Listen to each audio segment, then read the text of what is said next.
All right, let's get going. It's treadmill day today. Okay, so right now we're doing just this again. Okay, let's see. Any updates on the new characters you're gonna add? No. Um. Oh well, kind of. Nothing I can really show. I've kind of like gotten a more What's the word? I've gotten a better idea of what aesthetic I want for the new character. Um, more of a like more actual 90s pop punk sort of look.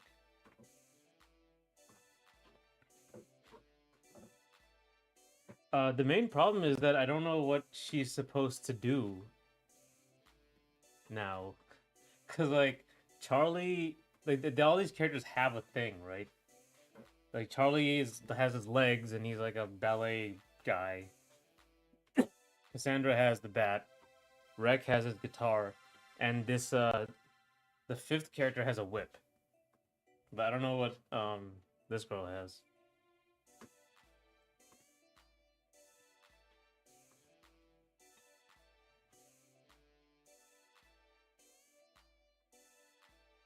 Did you at least make character concept art or any hint of face? I mean, yeah. Um, Let me see if I can just show you this.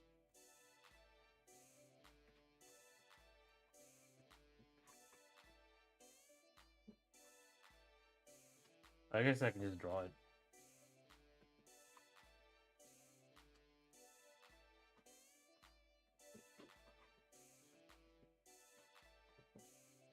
Um, Here once. They're not like. Nah, I didn't even do that. Okay, 1 second. I will. I'll get them out. I'll get the face out.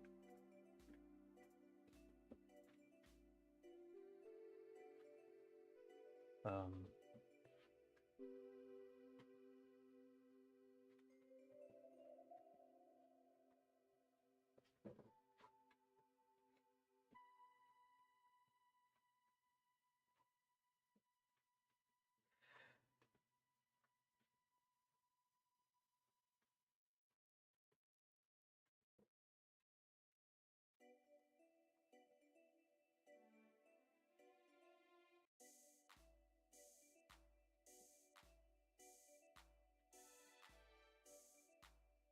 so that was an idea for a face. She would have like these spikes coming out of her head.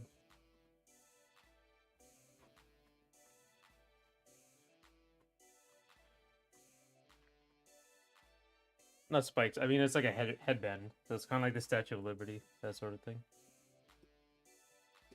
Uh, she would have like just like complex hair of some kind, and like what she used to have was this. She used to have like she would have her head,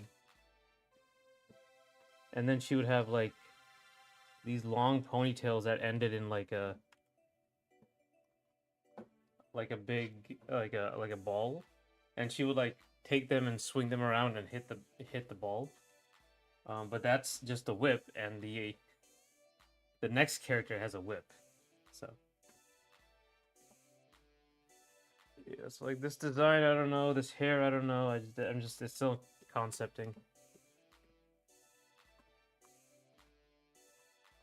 Uh,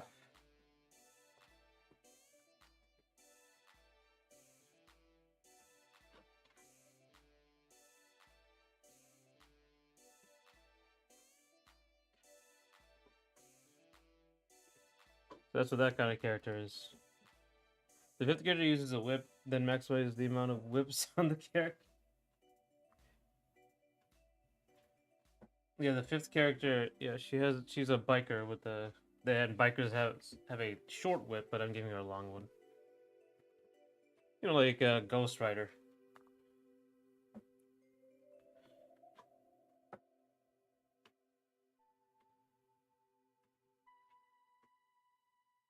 Oh, the spike hairband. Yeah, I like that too. I want to keep that.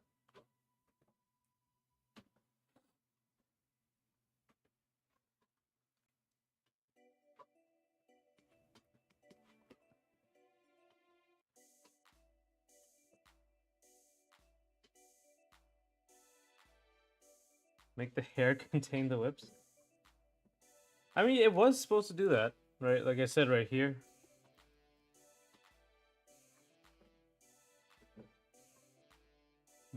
She was supposed to have like just ponytails, chain or vein. Chain, she's a chain whip.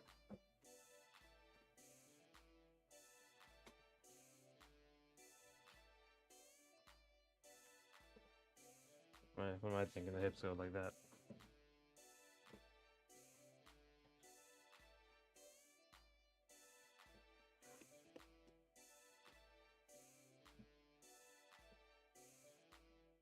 Oh, oh, okay. I got 2 done. Wow.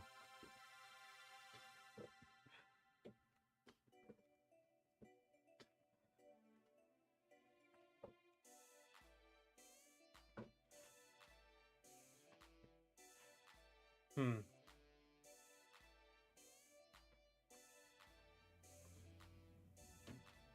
But we're giving her a gun instead. Got Chandler an American. I was thinking about that. Because if you will see, if I get 1 second, let me get to the thing. Front.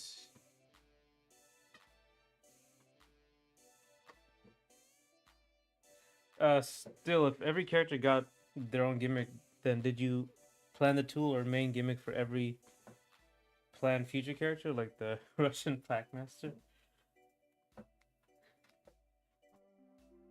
Russian Packmaster has a bunch of dogs, so that's potentially if I go past 5 characters on this. For the bike whip one, maybe you could use a bike chain as whip. Yeah, bike chain could work too. So there's a shotgun right here on in the stage. So I was thinking of giving her that, like Elfeld.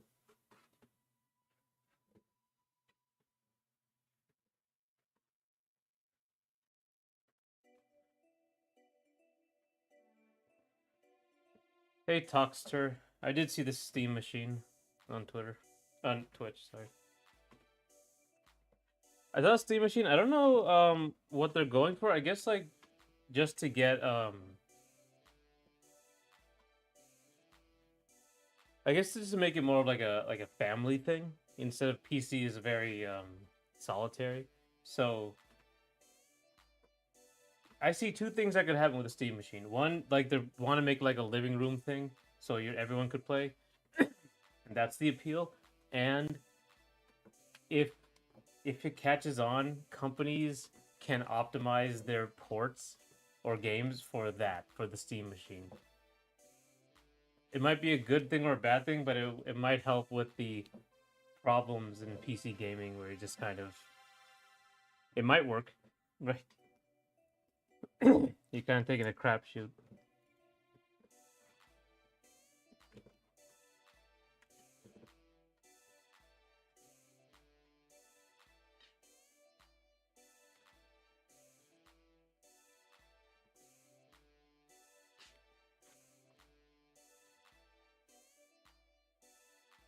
I mean, I'm a console gamer. Yeah, but I'm saying like Steam Machine is like a PC. Steam is PC thing, and I was like, who would this appeal to? You still need a PC stuff anyway. Um,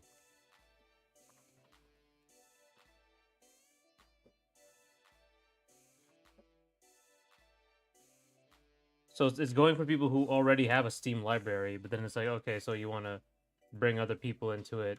You don't want to just sit on your maybe not on your regular monitor, that sort of thing. Play with your kids, etc. So Steam Machine is like hybrid, yeah. I mean, it's not really different from a console. Consoles are also like Steam Machine is like a computer, like a glorified computer, but all consoles are glorified computers. So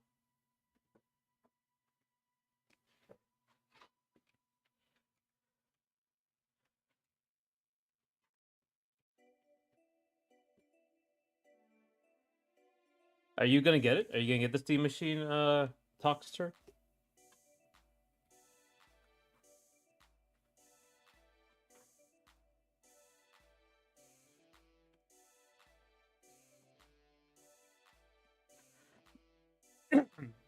Yeah, yeah, it's like CPC but not APC. Oh, I'm really thinking about it. Yeah, you got a Steam Deck? I don't have a Steam Deck. Oh, you have an Xbox. Hey, Joker, how you doing? Welcome back.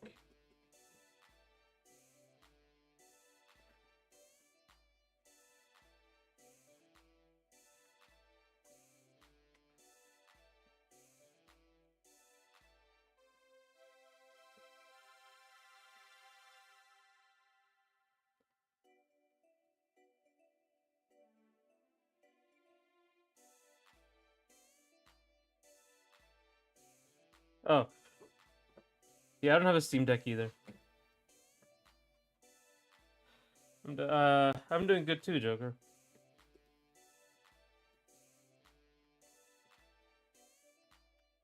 Got a lot to do. I got a lot of stuff to catch up on because I'm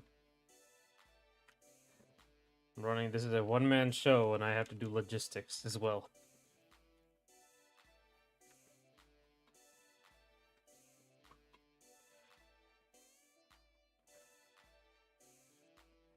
I think maybe like I'm looking at the Steam Deck or Steam machine because I want to see how they promote it for like I do indie games, so I want to see how they promote it. I'm alright. Got things to catch up onto. Oh, hey, last Gogeta.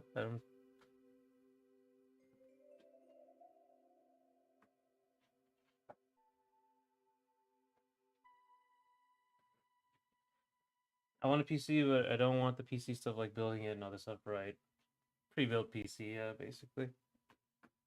I want to see how they promote it for indie game devs because like whenever one of these companies release a new thing, they really want to promote it. So if you use it, they'll promote you, kind of. You were talking about marketing yesterday. Oh,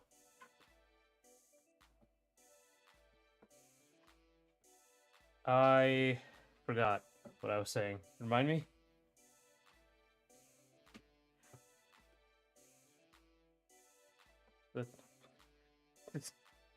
What was I talking about marketing? Probably because like there's so much. A lot of people came in. I think I posted stuff on Twitter. Now I have like 1,000 more followers on Twitter.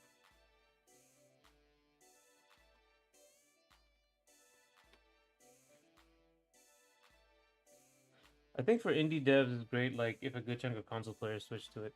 Yeah, yeah, definitely. The price is my thing. The price is gonna be the make or break deal.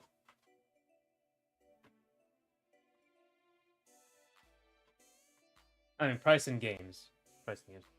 But I think games is fine. You're on Xbox and PlayStation, yeah. Exclusives are gonna be even more powerful because like now everything's been multi-platform, especially for the PlayStation and Xbox stuff. So now they're gonna be like, what are we gonna do now? They can just. Oh, I mean, I guess they could always do that.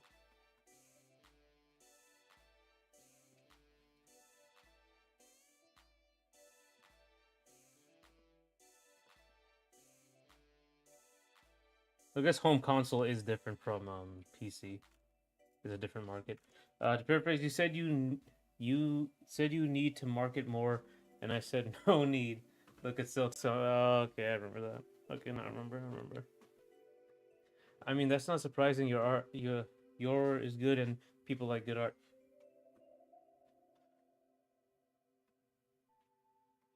Prices you say? Do I have uh two extra for the special broker? No, no, I'm talking about the Steam machine. I want to know what the price is. So I want to see like because it's gonna be a big deal. Prices, games, and quality of the console, I guess. So like that's gonna be the three important thing. Xbox is out of the circle. No, yeah, I mean, yeah. Yeah, it looks pretty bad, doesn't it, for Xbox? 1,000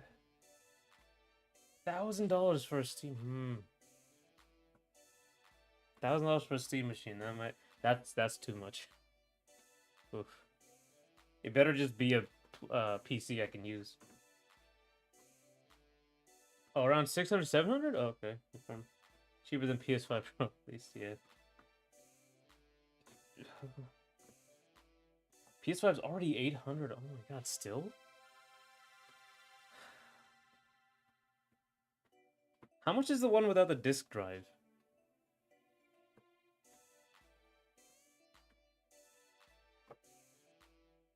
Also, is like PS5 has no games? Is that still a thing? I don't think that's still a thing. Right? 700. God, that is insane.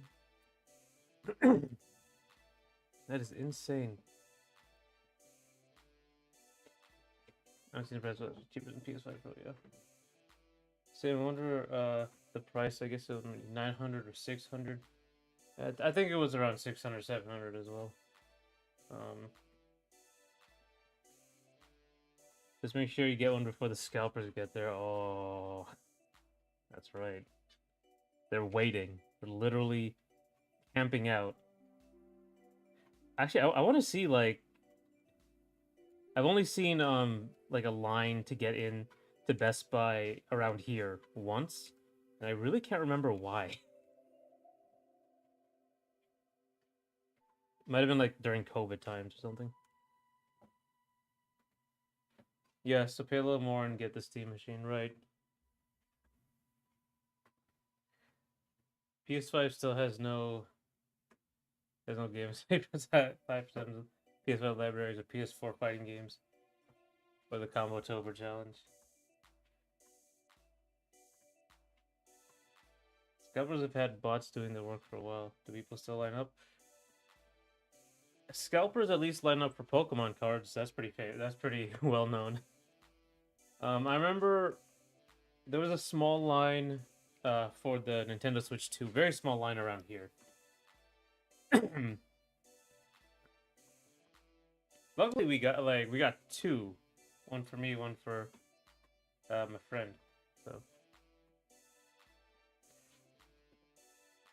but hear me out. A Secret 6 character that you can only get if you beat the game on everyone.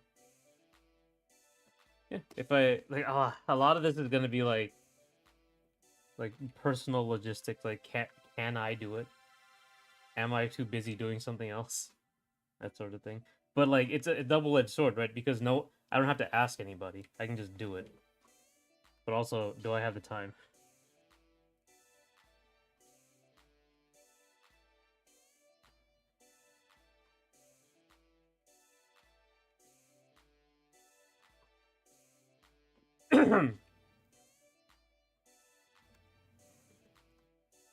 Sucks to be 7-year-old kids who want Pokemon cards nowadays.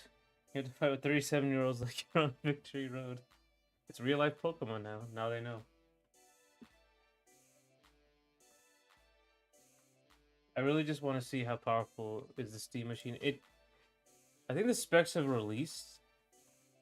People are talking about how it only has 8 gigabytes of video RAM, VRAM.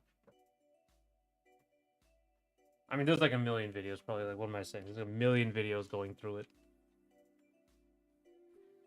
But honestly, I'm not. It's weird to say, but I'm not really that well versed in what's good technology. I probably should get to it because I like making indie games.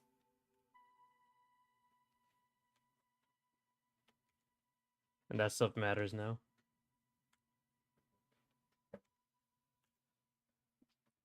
What is specs on the PC you got? Let me go look this up. This is a pre-built PC, so this is like I didn't make this. Well, do you have the time? Let's think you're making 3 games at once by yourself. So yeah. I mean, maybe later. Like, you're saying the Secret 6 character would be after A Stone of the Moonlight's done with 5 characters. So All right, let's see. So I have the Windows 11 debuff. 11th gen Intel Core i9, uh, NVIDIA RTX 3080, 32 gigabytes memory, 1 terabyte hard drive, terabyte hard drives. So that's it. Yeah, on paper, like it seems fine. But also, when you make something for console, you have to optimize it. Like you have to work with the console. Um, like the Switch has, I think, 2 gigs of RAM that's usable. It has 4 gigs of RAM, but two that's usable. You have to, you have to work with it. I think. Don't quote me on those numbers, but I'm pretty sure it has like abysmally small usable RAM.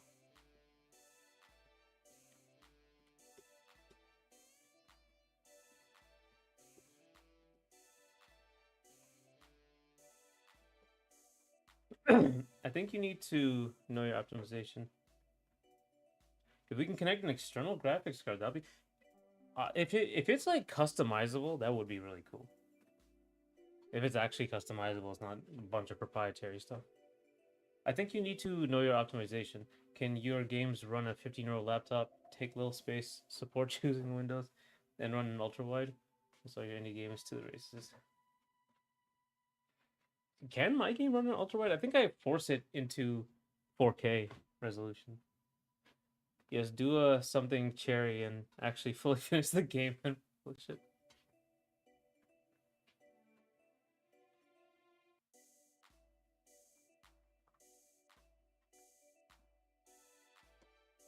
I don't know the fancy details, but the fact that PS5 can record 60 minutes of footage in the back must be making a performance impact. Wow. Maybe it's Unreal 5. Maybe that's what's causing performance impact in these games. Apparently it's still having some problems, unoptimized. I think there's like a channel that's been recommended to me that's like constantly going like against it. Smarter than I am, so I have like no idea whether right or wrong. So sort out your ultimate supporter, expecting a decent number of negative reviews just due to that. Huh. I think it should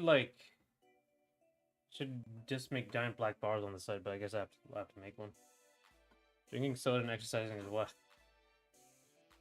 Yeah, I know, but this is Coke Zero.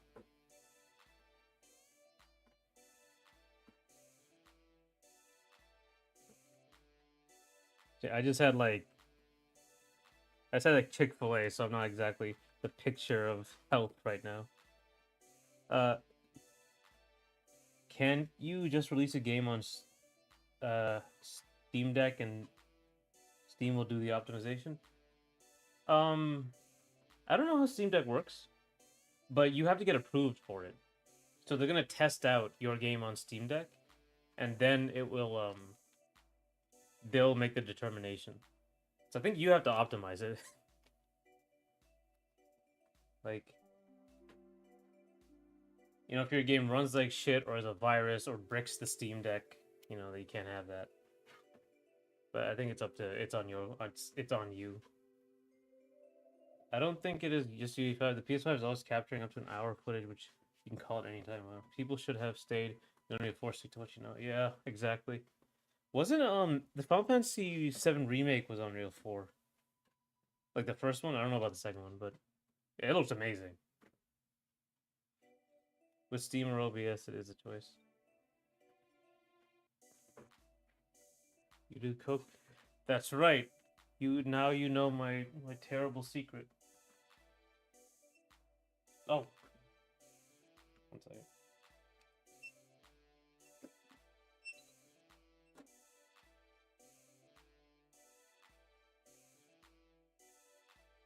Because that's still a lot easier than releasing the same game on console. It is, yeah. I mean, my game is just I don't know if it's like unoptimized or something, but like it's pretty lightweight. But I gotten some Steam reviews that said like it doesn't run well.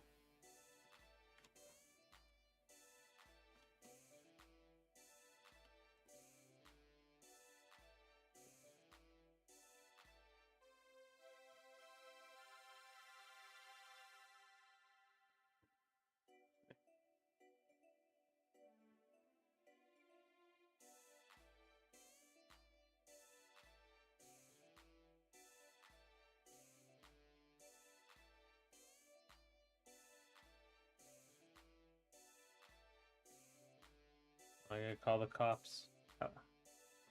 Joker calling the cops. How good you? It is like how the best looking 3DS games didn't support 3D, but all PS5 games support capture. Well, what will your game prices be? So Ace on the Moonlight. I don't know. I don't plan to charge for it ever. I don't. I've been like people have been saying I should do some DLC or something, or like get some money from it. But the Red Riding Hood game is gonna be free for the initial release, and when I get all the features in, I'll sell it for like $1. Uh, the demo is gonna be free. I guess we'll just call it a demo. And then what else? The platform fighter I want to make into an actual game. But even then, I think like I'm still in like back in 2012 Skullgirls era, so $15, $20 seems reasonable to me. I want to make that to like 8 characters, bunch of modes, stuff like that. Is this the platform fighter? This is not the platform fighter. This is uh, uh, the Pong game. This is the one with. Let me see. Where is she?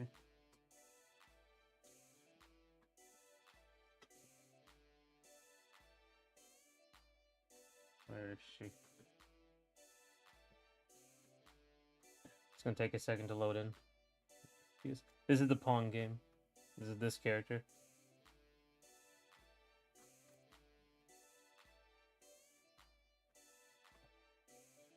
If you expect to sell a lot of copies, finding a cheap laptop in an attic at your friend's house may pay off for testing. Oh my god, I have. Okay, like I still have. There's a laptop here that I've had for like over 20 years or something, and it still works. Still runs like all the stuff. Like still runs Photoshop, and like I've had that for like the bricking of 3 different PCs, and that one still works. I'm not sure if like Ace Under the Moonlight will even run on that. Since you added me in your game, I won't call the cops. Great. That's how it should be. Um, 1 second.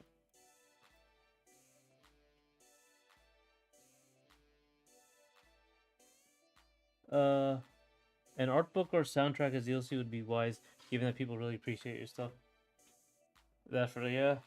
The art book I've really been thinking about. Do you want to work for a game studio? I mean, I'd be fine with it. It's just like games are so unstable, and like I kind of just made my own exactly how I wanted to make it. You know. I would like to do some freelance. Freelance would be nice. I should probably go talk to people if I want that though. For better or worse, $15 is actually the mid-upper range for indie games. Competition includes Slap City Celebrate and Arcus Chroma. Oh, I just found your account yesterday. I don't know your lawyer. Oh. Okay, so I guess I'll just put all this up. So this is a Pong game. This is Ace on the Moonlight, and then we have the platform fighter is this one. So this is the character for the platform fighter right now. I've been sort of like these are rough animations before, and I'm drawing them full with a different design now. So this is the platform fighter. This is for F tilt on this character. And oh yeah, I also did this. This is the tumble animation. So when you get hit, you spin now. Barely noticeable in game though. And then the last one is this game. This is the closest to release. This is the Red Riding Hood game. So I'm working on all the background art now.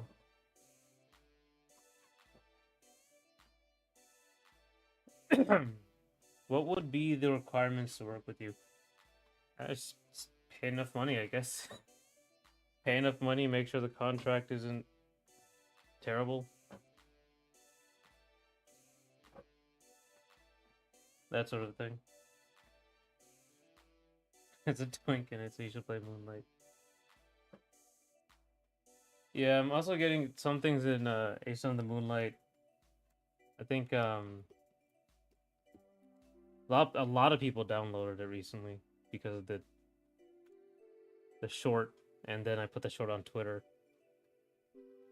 But I think it might not, like, again, the big problem with Ace on the Moonlight, I have a friend of mine who does marketing and helps me out with all that and research. A lot of people don't play Pong, and I've also seen that in like some of my own research.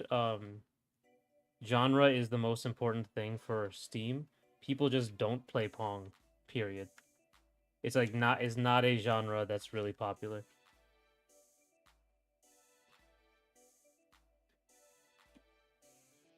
So that's going to be a problem.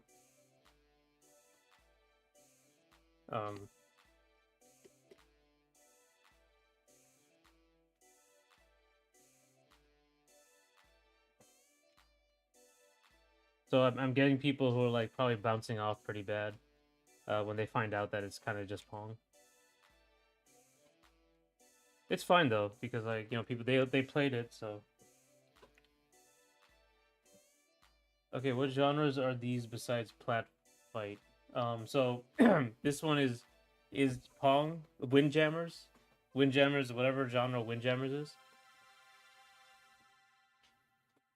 Like Around the World by Daft Punk. That's spinning animation. I should make that the what's the word? The visualizer if I'm gonna put out any more music.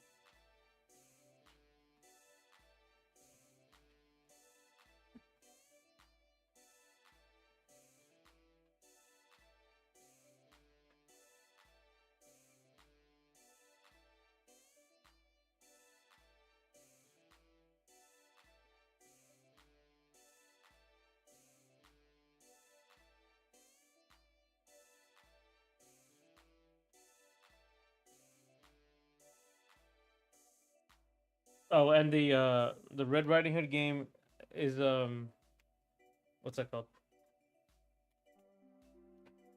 Uh the Google T-Rex game, T-Rex runner games, Infinite Runner, whatever you want to call them. When the internet's out, and like Google Chrome will put out that T-Rex game, it's that. Subway Surfer S game, something like that. Yeah, sports games for some reason isn't that popular. Yeah, for some reason. That aren't like FIFA and Madden, that sort of thing.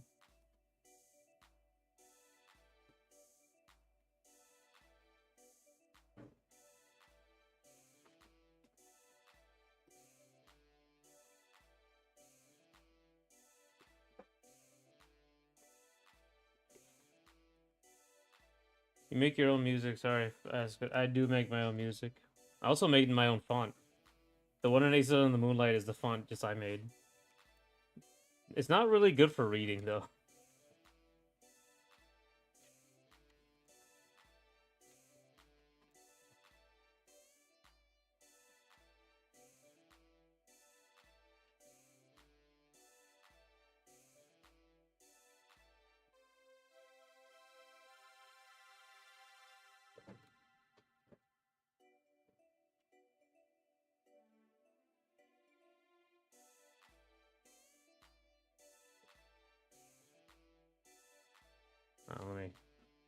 Why this is tomorrow's a plat fighter? Yeah, it is. Yeah, tomorrow's a plat fighter, and I'm probably working on this character.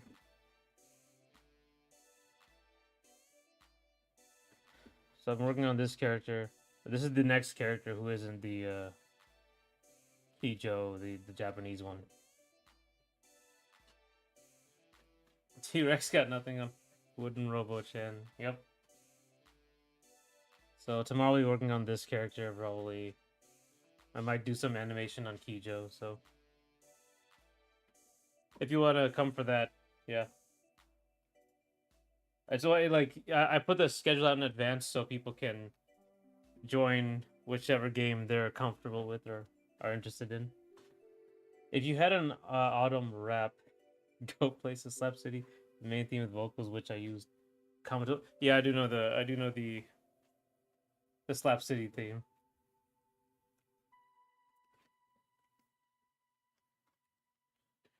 Have you played Multiverses before? I never actually played Multiverses. Honestly, you know what's weird? I don't play that many platform fighters. I think I played Rushdown Revolt. Last Gogeta keeps telling me to get Slap City and I keep procrastinating. That's my fault. I played a little bit of Rivals 1.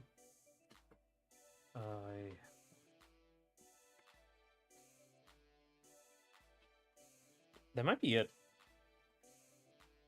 I played some Brawlhalla.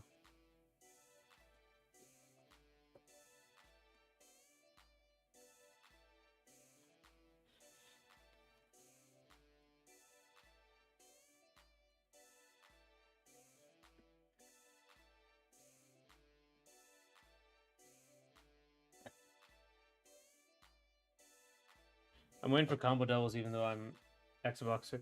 Yeah, Combo Devils seems like they're really trying to go for the level of polish you need to compete with Smash.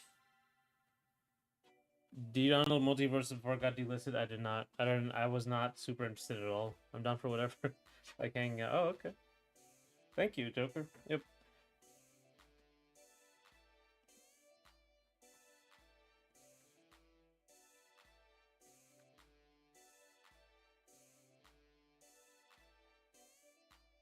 Not sure how to make drawing streams particularly interesting, but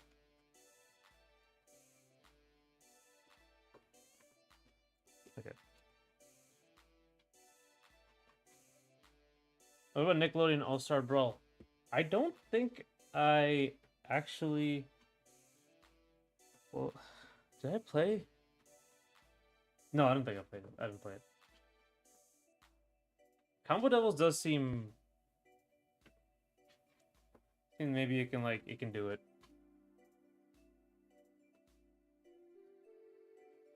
I think we finally realized that you can't just appeal to the competitive scene, and you kind of have to make a polished game that's actually good, actually has modes and stuff, and put some real money behind it, that sort of thing. Nasby 2 looks cool, but Slap City is a true goat. Nasby 1 has some merits, rather it than Multiverses. I think Nasby 1...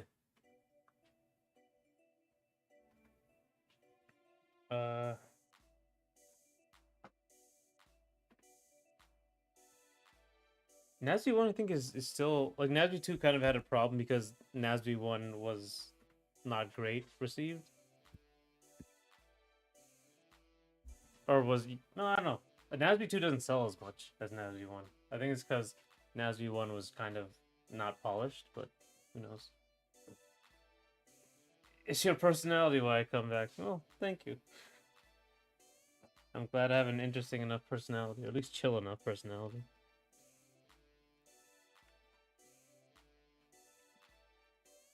Multiverse is the only game that released a new character every month.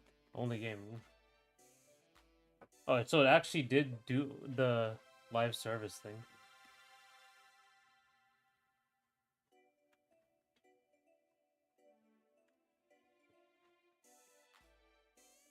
It is nice to think that people like me or my stuff enough to actually watch. Nasty one reminds me of Melee. I didn't play enough of it. It did have some interesting ideas though. I like that it has like you could turn around in the air. That was interesting. The was did Nasby one have the like where you can push someone into off the edge if they shield? I think it was. I can't remember if it was that was Nasby too.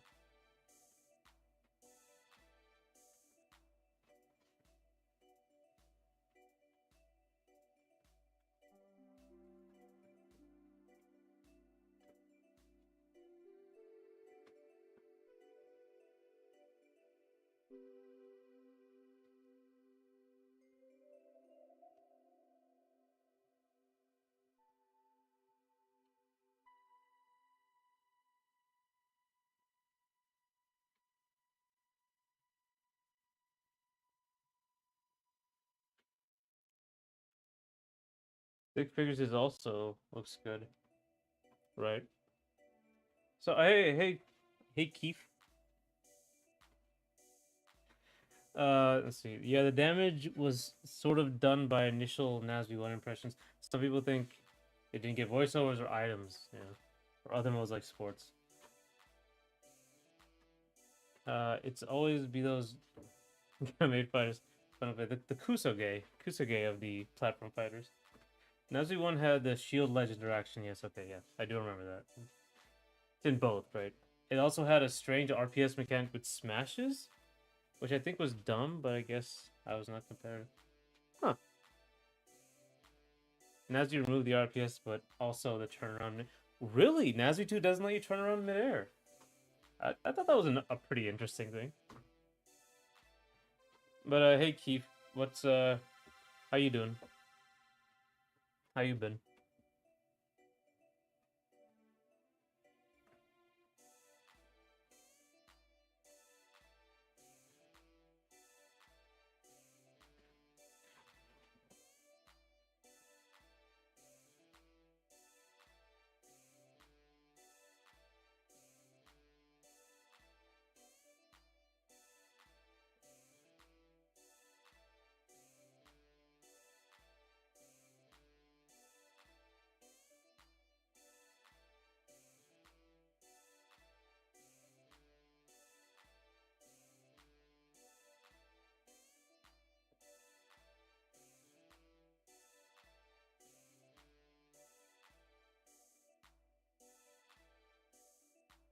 Big figures. What's the fan? No, there was like a bunch of indies came together.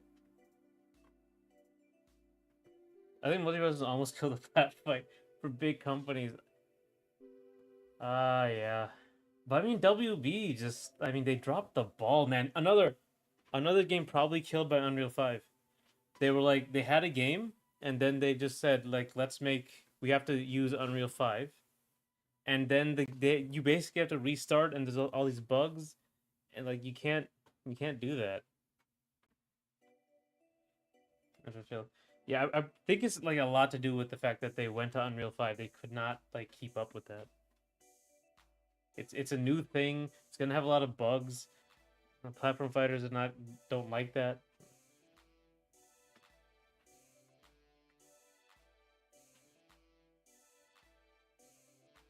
One thing I like from the dev team of Nasby is they said that Nasby was never made to be Smash Killer, but be its own thing. Right? Yeah. I mean, honestly, like a lot of these things are probably not trying to go against Smash. It's just that like people in this scene, Smash is so good that you have to give people something else. It's so good and it's so well known. And on top of that, if you make a platform fighter and put it in front of them, they'll be thinking about Smash. So like, there's no way around it. You kind of have to like offer something else, which my platform fighter right now still doesn't, but I'm trying to make something different. Yeah, but they had to recode the game because the rollback netcode. That's also another one they had to do. Yeah, I just feel for me like, do you know of a game that like switched their engine to a new engine that just came out and actually worked out, like mid development. Like I'm just like gonna predict that a lot of these UE5 engine games probably gonna have a bunch of problems. The new Master Chief, the Halo campaign evolved on the PS5. That was UE5. I don't know. I don't know about that. It's gonna be a lot of problems. There are already graphical bugs in the demo, so who knows? UE5 be like, nah, WA own. You didn't force them to change the engine and make it play worse, right? There's no more turnaround in ASB 2, but the add back air attack, no strafing is still a thing, but it's not as fast. Like, oh, strafing is still a thing, but not as fast. Okay. I like HBox, so we don't really need repeats of Killer Epidemic. The Halo alternatives, no favors. Yeah, I mean, if people didn't view it that way, like influencers wouldn't talk about it like that. Yeah, engine switch isn't the best way, right? I mean, that's what I'm saying. At least release your game first, and if you want to remake your remake of Halo, Combat Evolved, do it after it's out.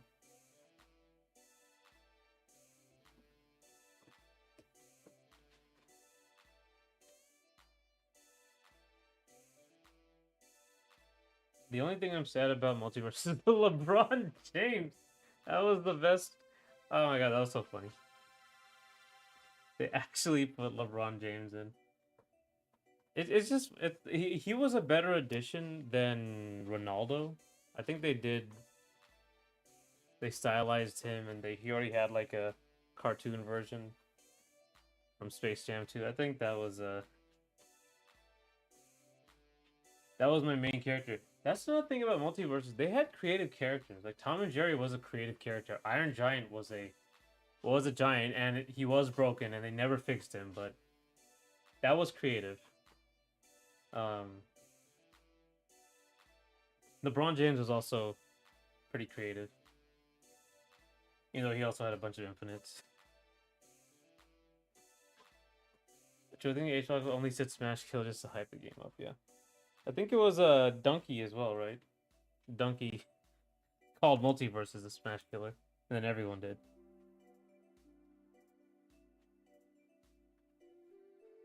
Yeah, of course I forgot something.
Donkey is like Yahtzee, quite funny, but often toxic if taken literally for discourse.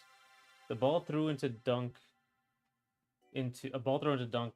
Whatever was so satisfying, plus the sound effects when he hit the ball. Yeah, they really did a lot of polish for that game. I think they were trying to get Goku. I don't know if this was true, but I think they were actually trying to get Goku in in Multiverses. But you need Wi-Fi to play offline. That's right.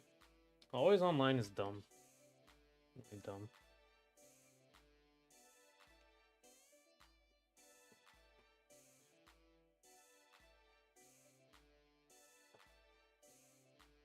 Yeah. right here. That's another thing I have to work on. I have to work on sound effects. Remember Multiverse was nominated for Best Fighting Game twice instead of actual release. Yeah, even now the best fighting games are kind of like two collections. 2XKO, which is in beta. Not beta. Yeah, beta, I guess. Early access. What was even the last one? I think it was nominated on the year where Sifu was part of the selection too. That's right. Sifu, best fighting game. I still don't understand why they shut down the servers instead of keeping it open. I don't know why, like, it's not peer-to-peer, at least for 1v1s. You figure that can go on forever. Like, most fighting games are peer-to-peer, obviously because of 1v1, but, like, you think you would at least be able to matchmake 1v1 with somebody.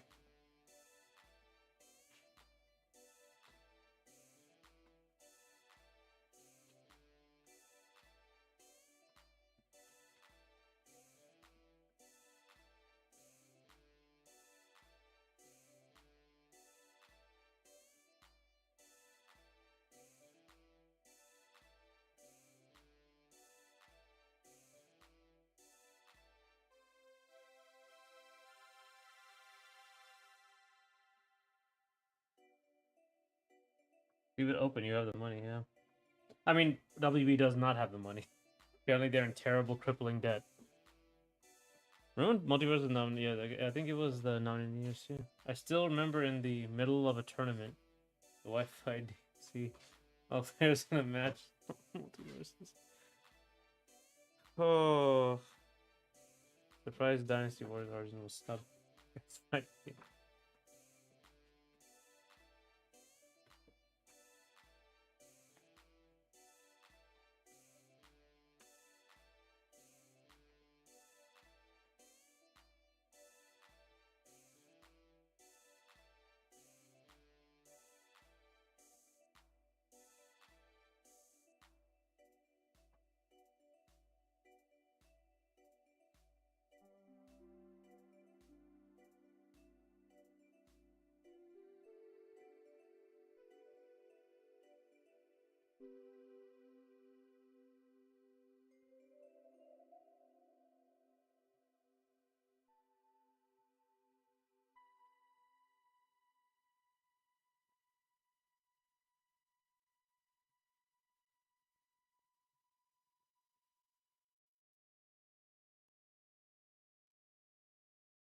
Hang on.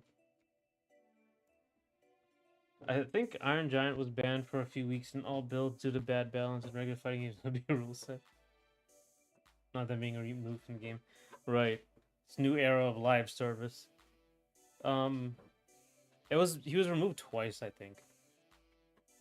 Because they there was a glitch and then they removed him and they brought him back and then another glitch and they removed him, I think.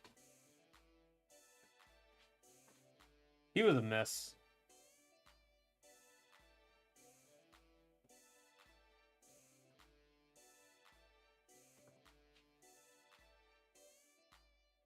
I mean, that's what happens when it's too big for Smash.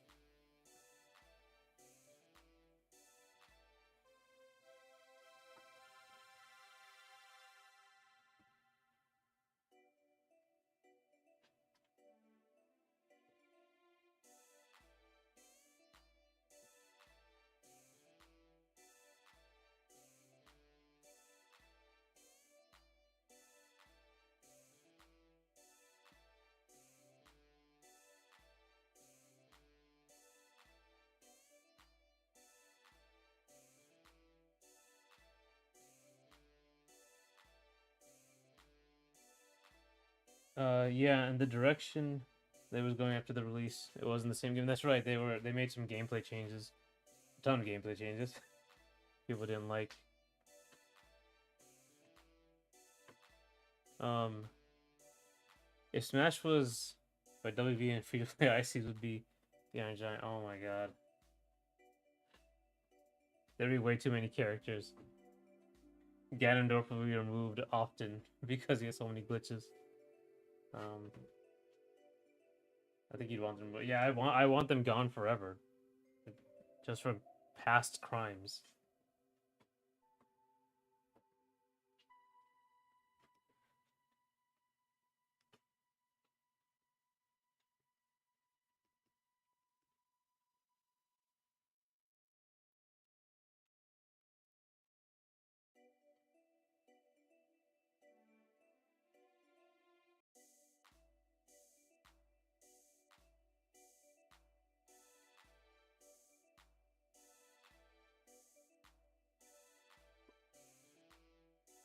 So you, Talkster, did you prefer the old, faster multiverses?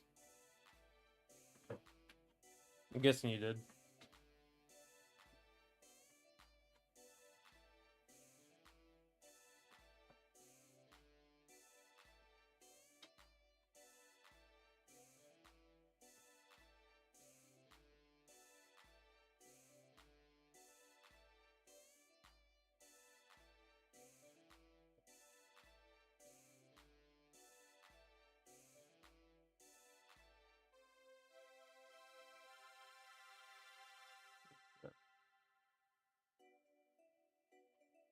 One second.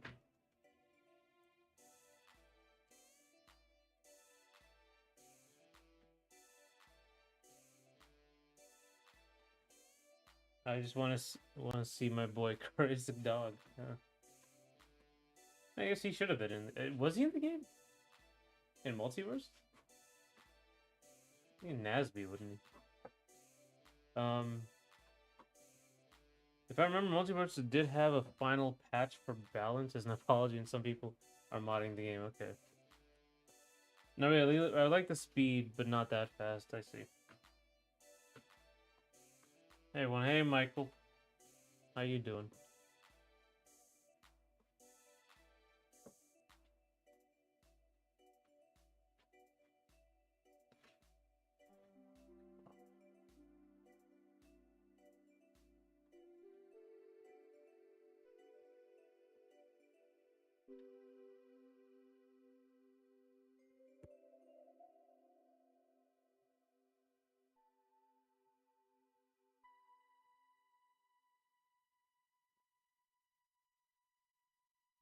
Yeah, the last update was a perfect speed. Okay.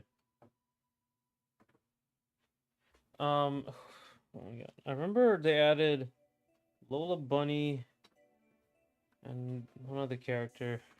God, which one was it? I hope I'm not too old, but Nasby one is too fast. I haven't checked the frame data though. Yeah, I heard what it was spammy.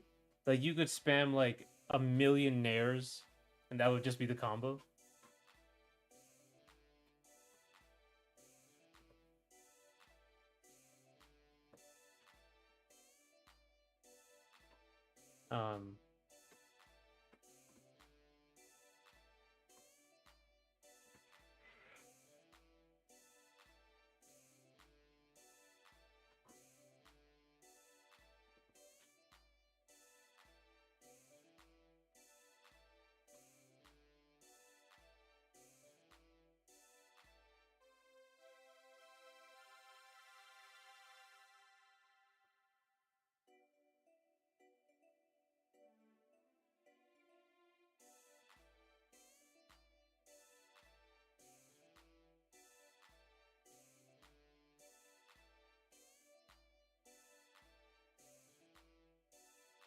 Um, oh, Lola was a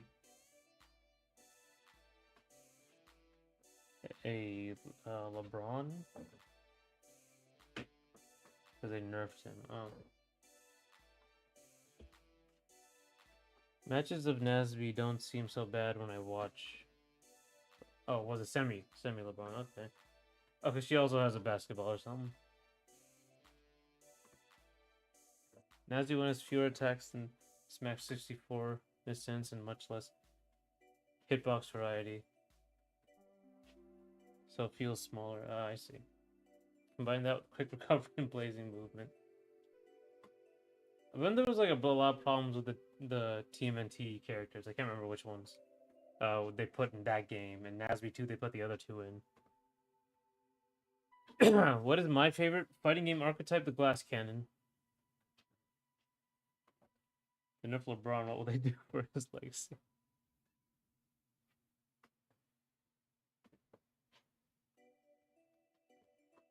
LeBron had a bunch of like glitches you could do.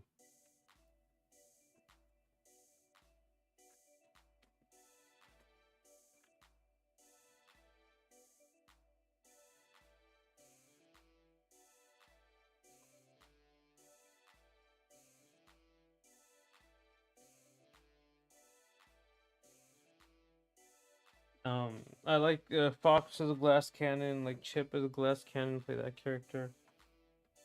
Akuma as a glass cannon as well. I don't play him as much.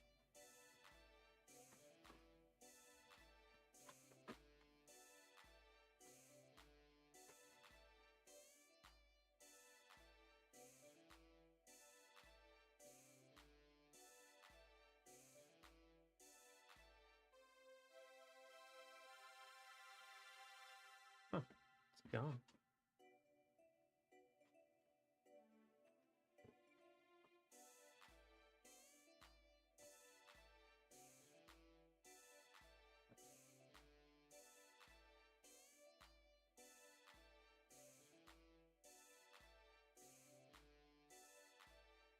At lunch, he had infinite balls.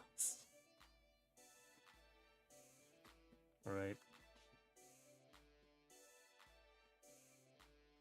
Hmm.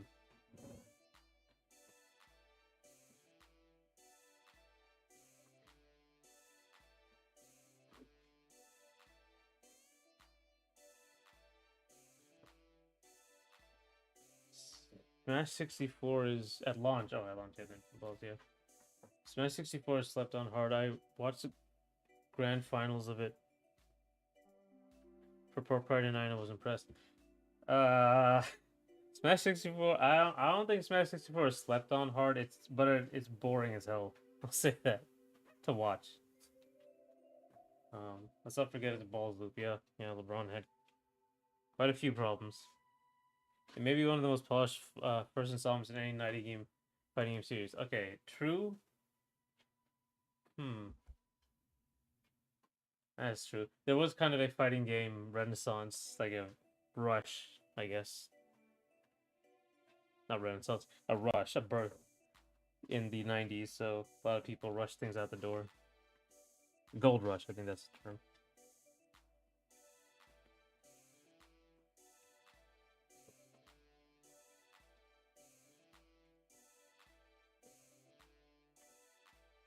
For what makes it that for you? It's unbelievably slow.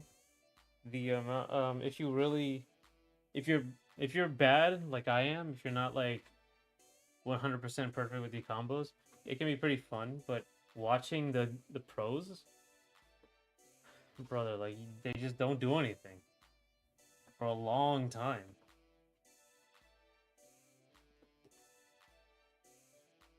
And I don't like this whole I don't like combo heavy games in general, and Smash 64 is like the combo game.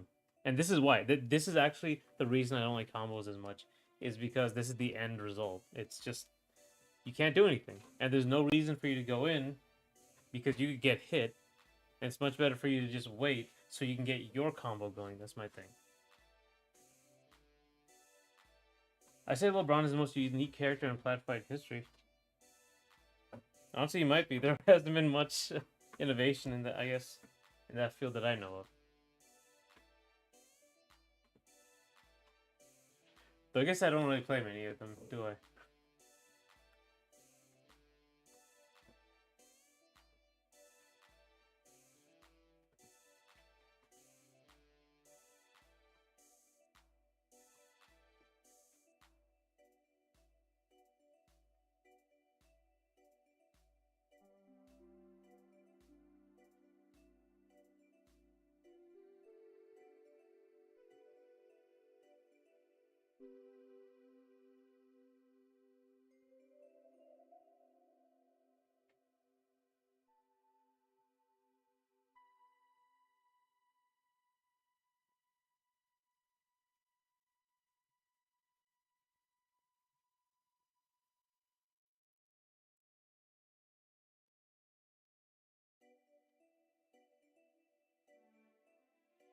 What else fighters do you think is boring to watch? Okay, I think Smash is boring to watch.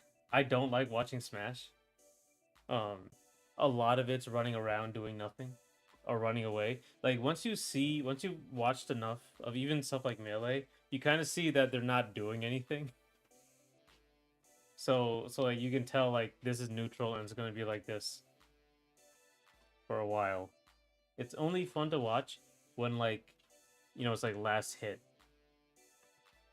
That's when it's more interesting for me. I can't see the other person's comment, but encourage them to play. I don't know when my laptop levels up. I expect Marvel and Hokuto no Ken. Honestly, I don't even bother watching Hokuto no Ken. I watched some of it.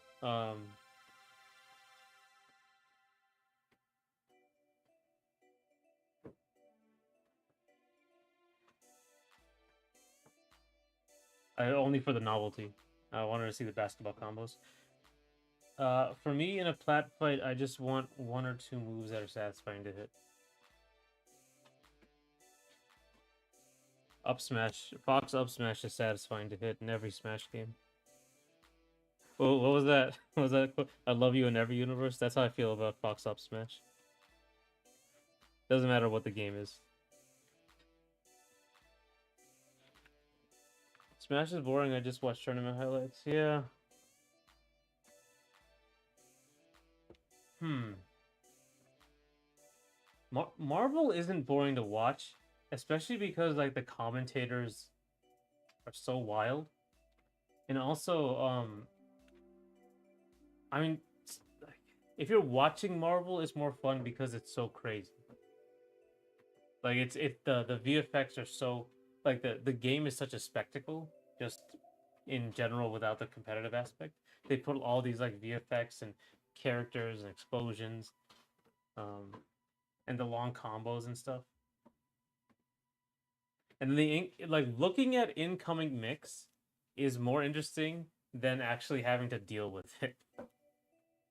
So it is like basking in the ridiculousness of it is fine. So I do watch Marvel.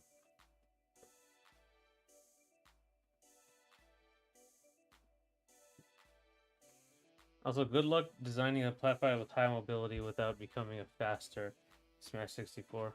Yeah, I mean that.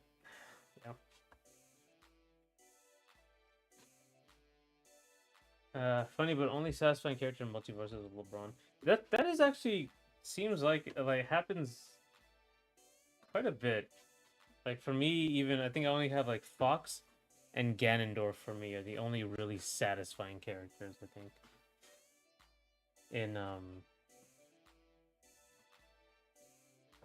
in Brawl and Ultimate, those are the satisfying ones. The competitive scene will define how it's played even more than you. Sakura learned this over 2 decades ago.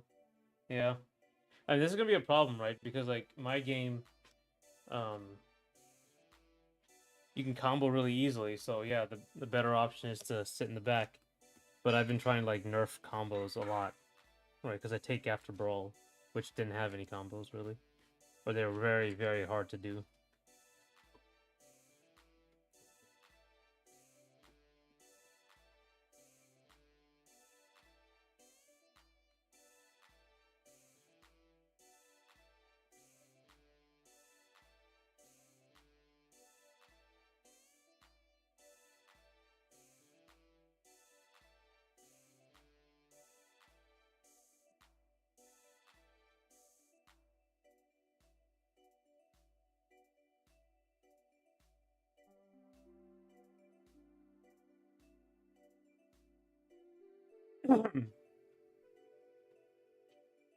It's another issue. I have to get in the hands of competitive people who actually want to play it.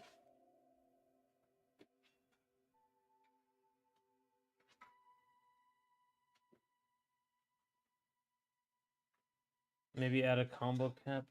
I mean, yeah, but I don't want to like stop people, you know. Uh, what other platform? Uh, what other game plays how you want untitled platform fighter besides Brawl? Mm. KOF. KOF. I mean, that's obviously because Smash is based on KOF, but I do like KOF. It was actually one of the reasons, like, so in my game you have the jump, obviously you have the short hop, full hop, that comes from KOF, but there's also like dash hopping in my game that came from hyper hopping. Um, so like in KOF you have full jump, like a regular full jump, you have a short jump, you have a hyper hop, or like you have a hop and you have a hyper hop. So you actually have 4 jumps in KOF. And in my game, you have air control and 3 jumps. That's where that came from. And so in the multiverses after they slow it down, right? Yeah, adding attack decay. Yeah, there's actually quite a few things. I'm trying to subtly do it instead of just you can't do it anymore. But thoughts on Killer Instinct? I have not played Killer Instinct. I don't like the idea of just they really changed it, right? Because they forced you to do a RPS or not RPS, yeah, RPS sort of situation. I wasn't like really I wasn't interested in that, but apparently it was very popular.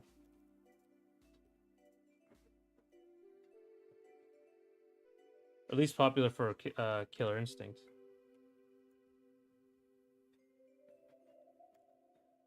A combo cap can have a number of issues. It did MK4 no favors, and increasing knockback in Smash is the combo cap, right? I think a burst could work, but balancing frequency is important. My favorite implementation is Naruto Clash of Ninja, as its high expense shared meter, some specials and all supers. Is there shield? Yeah, there's shield in my game, yeah. Oh yeah, they added that later in Multiverses, I remember. Originally it was just dodging.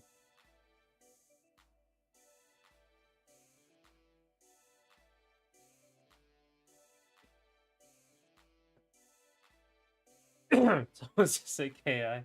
Michael just said KI. Yeah, combo breaker. Combo breaker. I'll play Killer Instinct when it comes to Nintendo PlayStation. I mean, at this rate, they put Halo on PlayStation. Yeah, they could put Killer Instinct on PlayStation. My laptop can't hack it.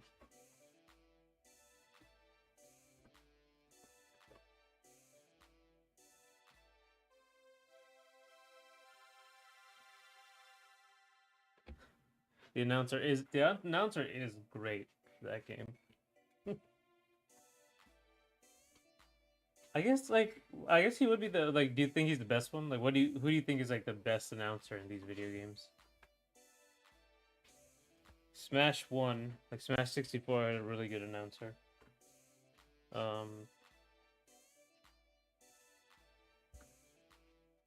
Killer Instinct.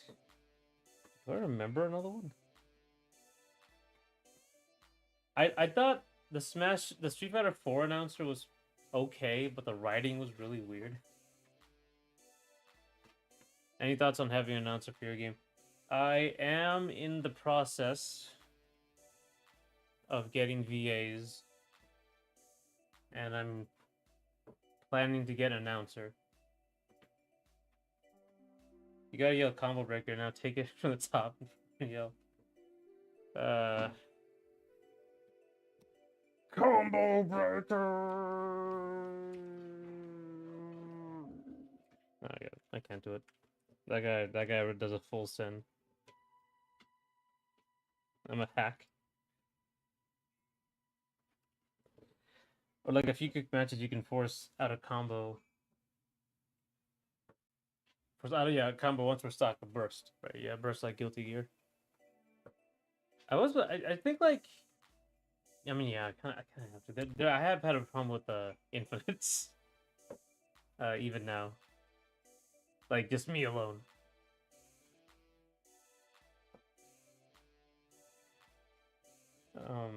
In my platform fighter. But basically, what I mean, the attack decay. There's two things I do in my game right now. There's I think there's like higher knockback, slightly higher. The higher knockback is just a smash thing. So you have that for combo breaking. Um, and then you have hit stun decay. So the higher the combo, the less hit stun you have. Um,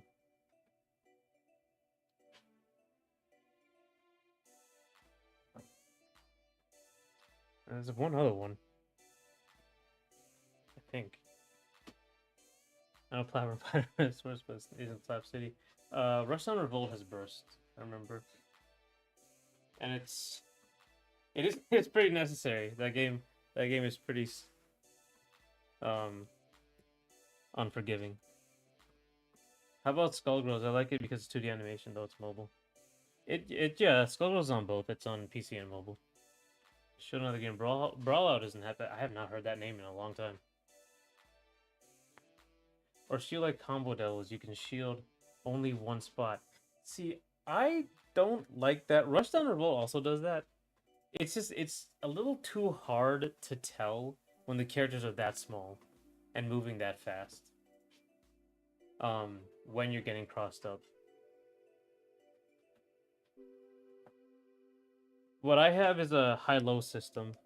Basically, you have a shield. There's no shield poking, but you can like angle your shield up or down. So you have a guy. Like you're here. It's you, and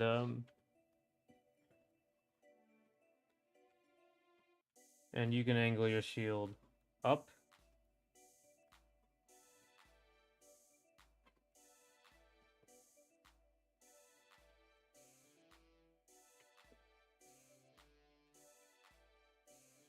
or down. This doesn't shield poke at all, but attacks have high or low or mid, and if you pick the wrong one, you take double shield damage. That's how I'm doing it.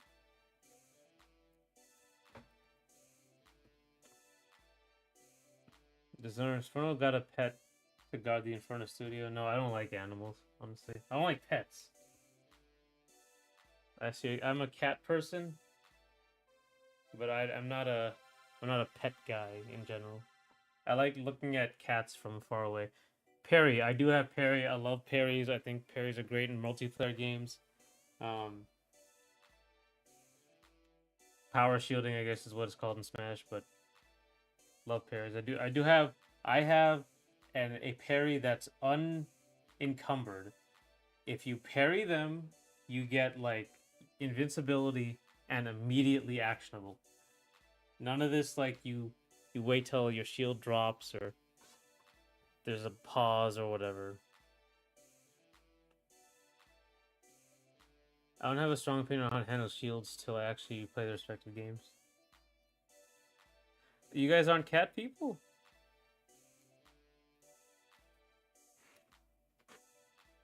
Ah.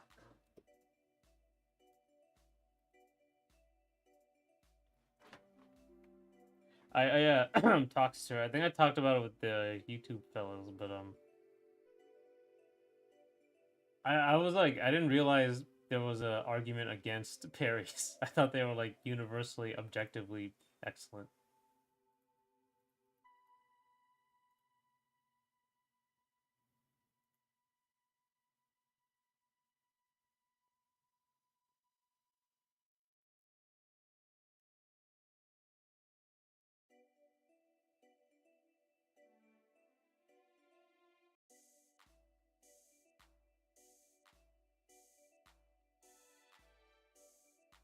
Join the dogma. Love all animals. I mean, they're fine, but I just don't like dogs. Eh. They're fine from a distance. No, just if they're small, if they're like puppies, cute. Even Daigo doesn't love parries. It's far more up in the air than you think. Yeah, Daigo doesn't like Street Fighter 3, actually.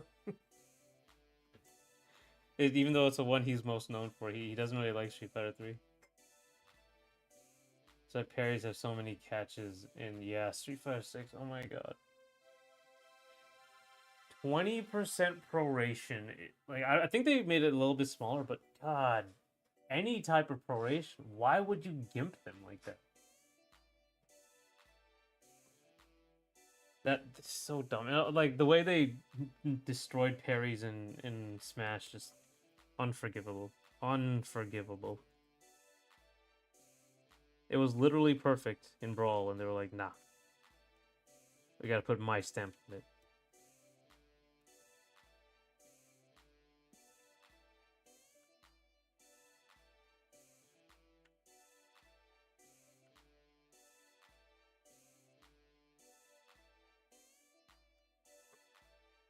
I like parries. I think it's a good, skillful defensive mechanic. That's what I'm saying. It's like one of the ones where you have to be good. You just have to be good. You have to have played the game a lot, so you can get an understanding of the timing, and then you have to make a read. It's like an indicator of skill that you can't do anything about. You have to you just have to practice it. You have to play the game a lot. You have to get it in your bones.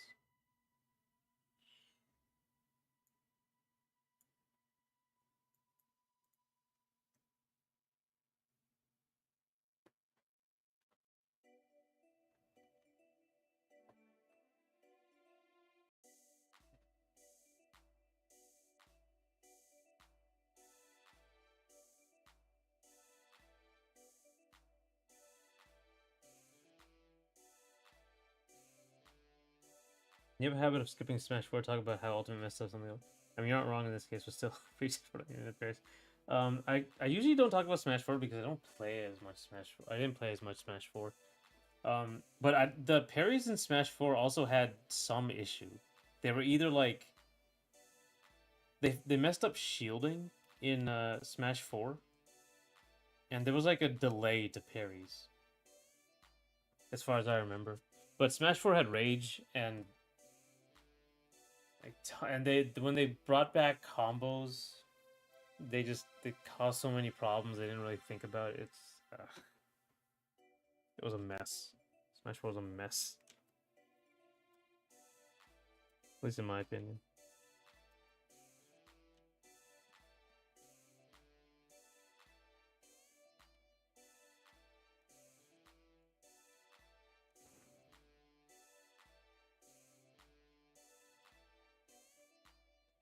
I'm more parry neutral, but I like them overall. Do you like Sekiro? I don't. I didn't like Sekiro. Actually, Sekiro was like the last straw for me and Souls likes. I was like, all these games are the same. I'm done playing. I don't like single player parries. I might as well be a different thing. Like, it might as well just be a different word. Single player parries where you have to where it's like really important, or like basically what you have to do. It's different than like the multiplayer parries. The game requiring you to do parries or really leading you to do that. I don't like that. It was in Doom, the Dark Ages as well. You really had to parry everything. Was not a fan of that. Because you had to do it. It wasn't like you could block, and if you were good, you could parry. Just kind of had to parry. At that point, it just becomes a very rote timing puzzle. So, are you interested in playing matches with chat in your games, or alternatively other competitive games? I'd be fine with it. I think single player pairs have a lot of different locations. Yeah, they're at the very least very different from multiplayer pairs.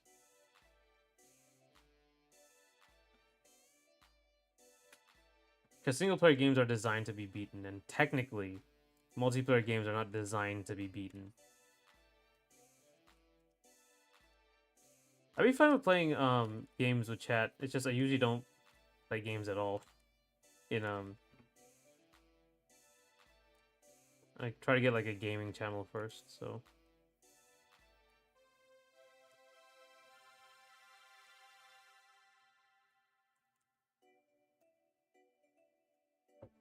Crit Points is a great website which criticizes their implementation in action games. Oh, yeah, look at this. Crit Points.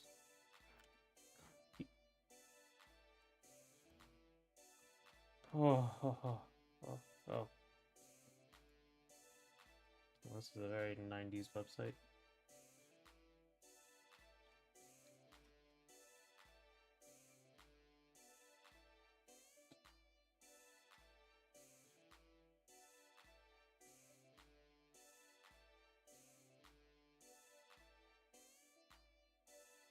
Good quote, though. I don't totally agree. Mm. With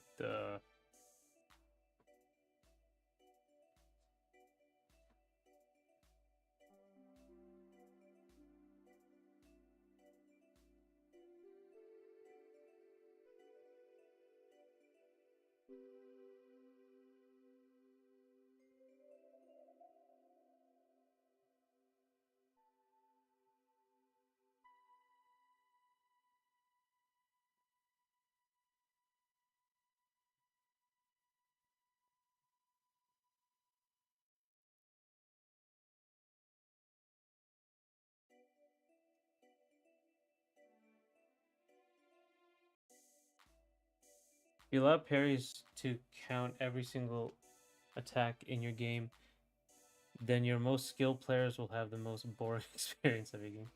From parries of the Mind Killer. Oh.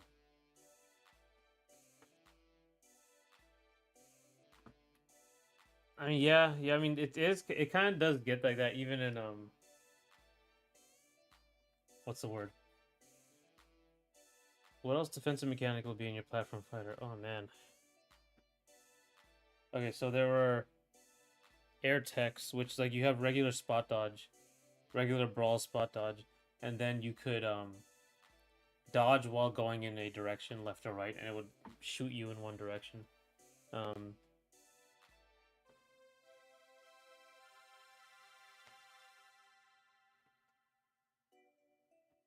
to counter every single attack in your game. Okay, I see. Yeah, I think in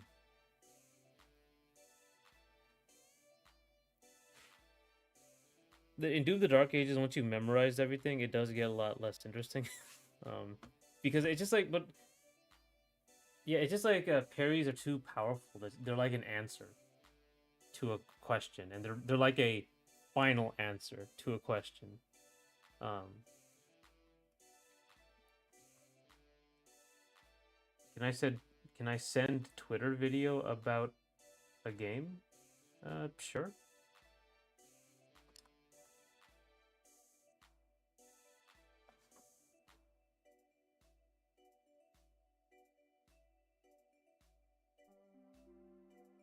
Oh, okay, okay. Combo action fighting games hits the find the theory heads every game on my timeline. What kind of game is this?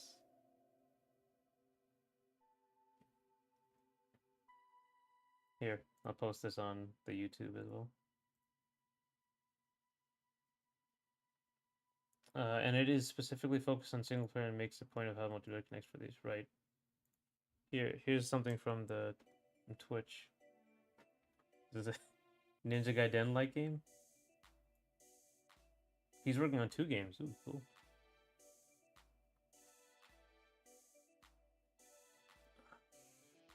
This is a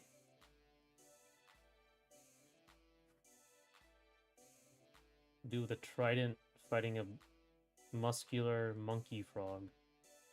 Man.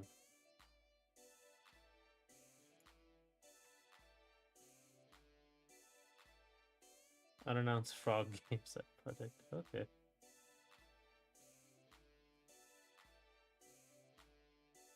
Oh, it's like a fighting game. Okay, that's interesting. Not a 3D fighter. Parries are truly the answer. Spacing, don't worry about it. Startup, we got you covered exactly. One online, the other's PvE. Okay, I see. Yeah, there's like looks. That's an interesting sort of Ninja Storm 3D arena fighter, I guess. Check him out. Yeah, that's cool. I will follow him.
Yeah, the frog one is PvE, right?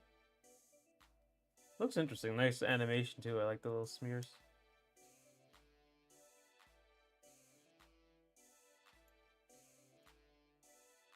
I'll check. Remember when I said there was a frog trend in games? Came true. Huh.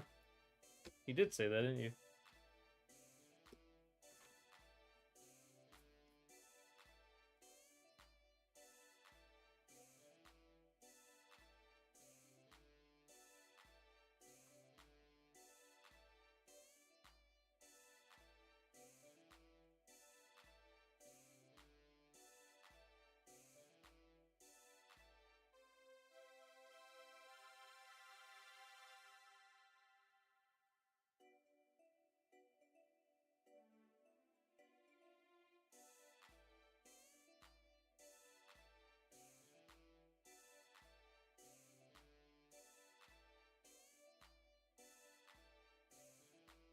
Where's Jinx? I'm not sure. I think he's been doing a couple things, or I think it might.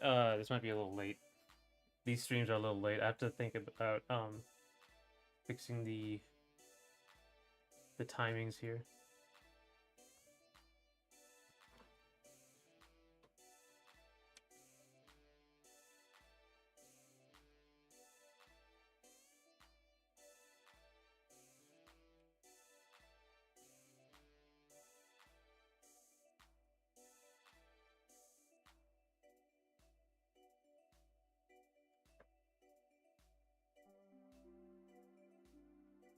What time zone? I'm in U.S. Eastern time.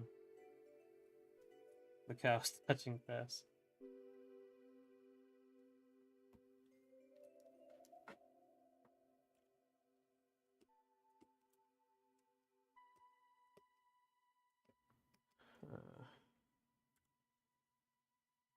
Oh right, he's supposed to.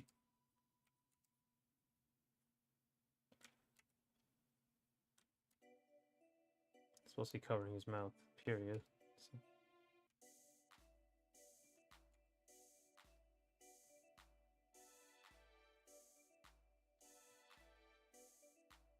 It's 8:44 p.m. now. Yeah. One of the people at the beginning of this said it was 2 a.m. for him. So over on YouTube. So Edward. So I was thinking about like I might have to like expand the times maybe.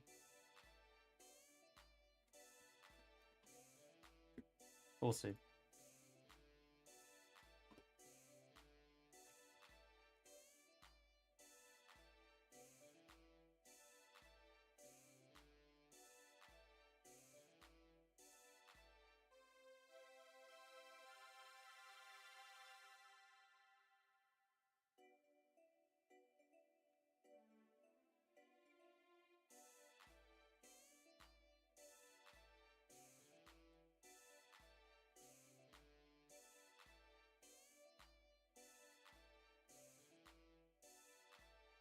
The Wrek Blaster, yep.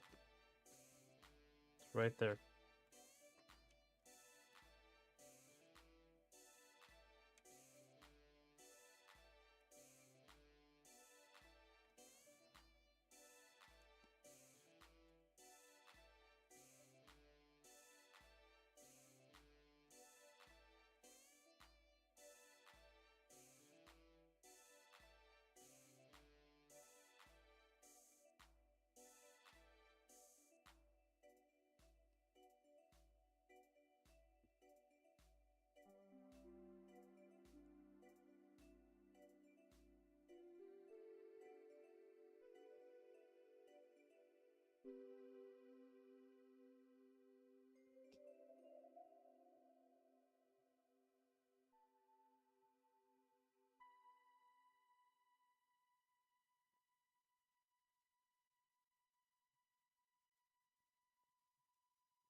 Okay.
Let me see. Uh,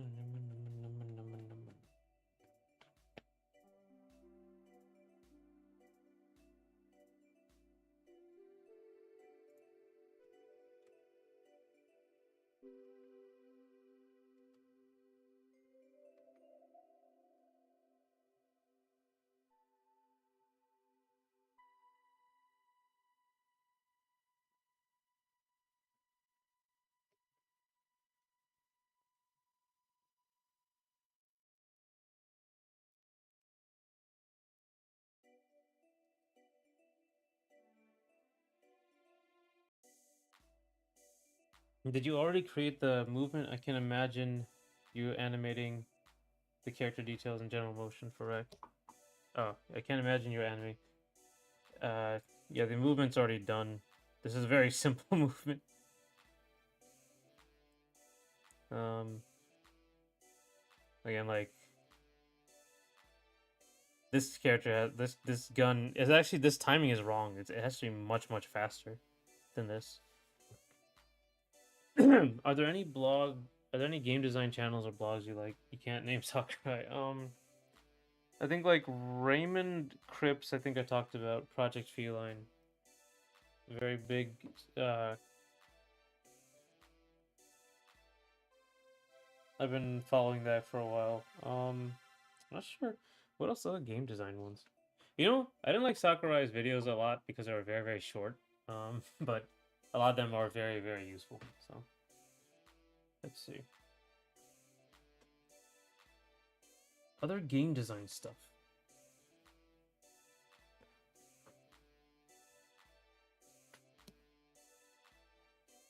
But yeah, anyway, correct. Yeah, this is the I already made the motion and I'm adding the the details now. At this angle, the guitar looks like a banjo. Yeah, I gotta like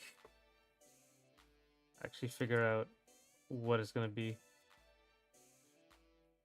Actually, it's gonna be even like what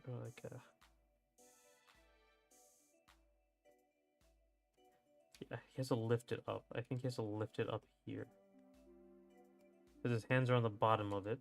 So right here, and then yeah, like that.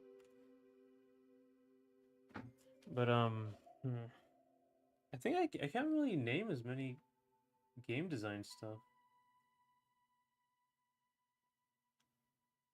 I usually watch game animation stuff. I remember a few. Let me see. Let me see if there's any actual game design channels I use.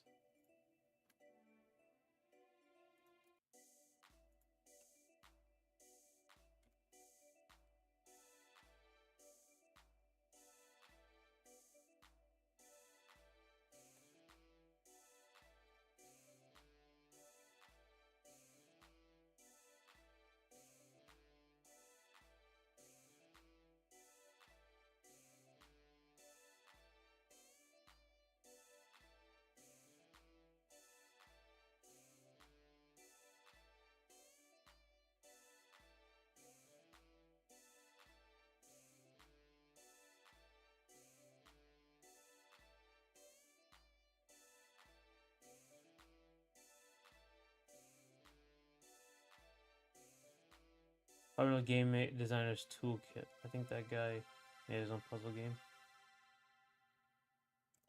Yeah. There was also I don't know if like yeah, Game Maker's Toolkit, right? Yeah. Um uh there's a guy start with J. Might be Swedish. He made the snail game, right? GDC Talks is always good.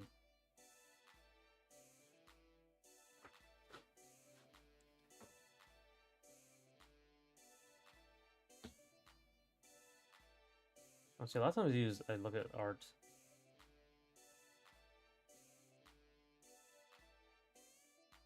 Videos. I'm not sure I actually go around looking at game design videos much. Programming videos I also look at.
What indie game you can't wait for it to come out?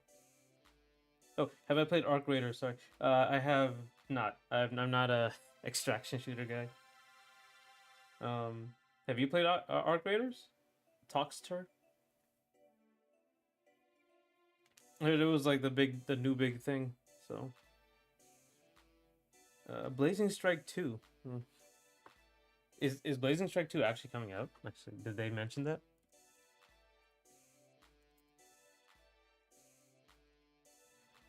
Uh,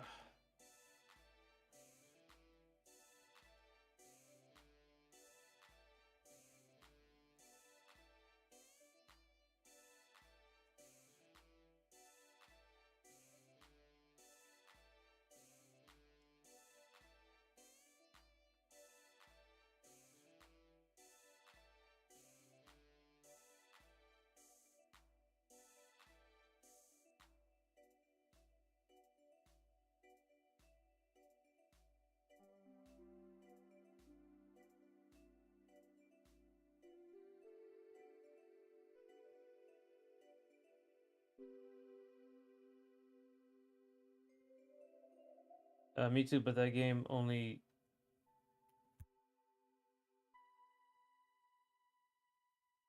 Oh, Lazy Girl. Me too, but that game, the only one that's actually fun to play, is very different. Which one, Arc Raiders? I try to be positive, especially with smaller indie games. But Blazing Strike made my old cynicism come out like it's 2014. Yeah, it is the guy been posting about Blazing Strike 2. It's in the works. Oh, okay, okay, okay. That's cool. You know, the first version of these games are never like aren't always well made. Arc Raiders is very different. Oh, okay.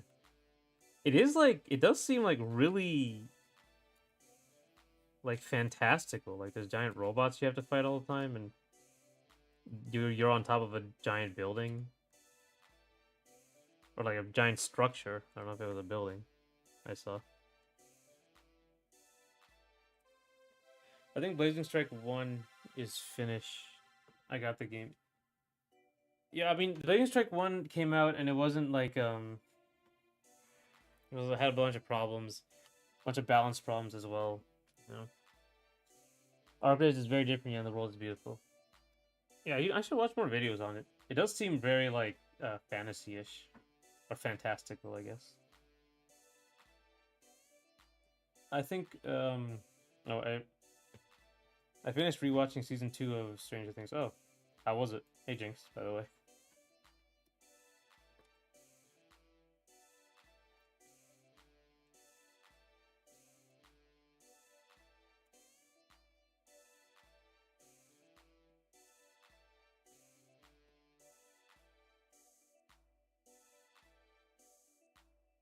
It's more casual friendly on like Tarkov, right? I guess like the extraction shooter. I mean, that explains why that could explain why it's so popular. The extraction shooter genre seems like very hardcore. So like finding a way to casualize it, will bring in more people. I think it's what Marathon tried to do, but I guess didn't seem to fit.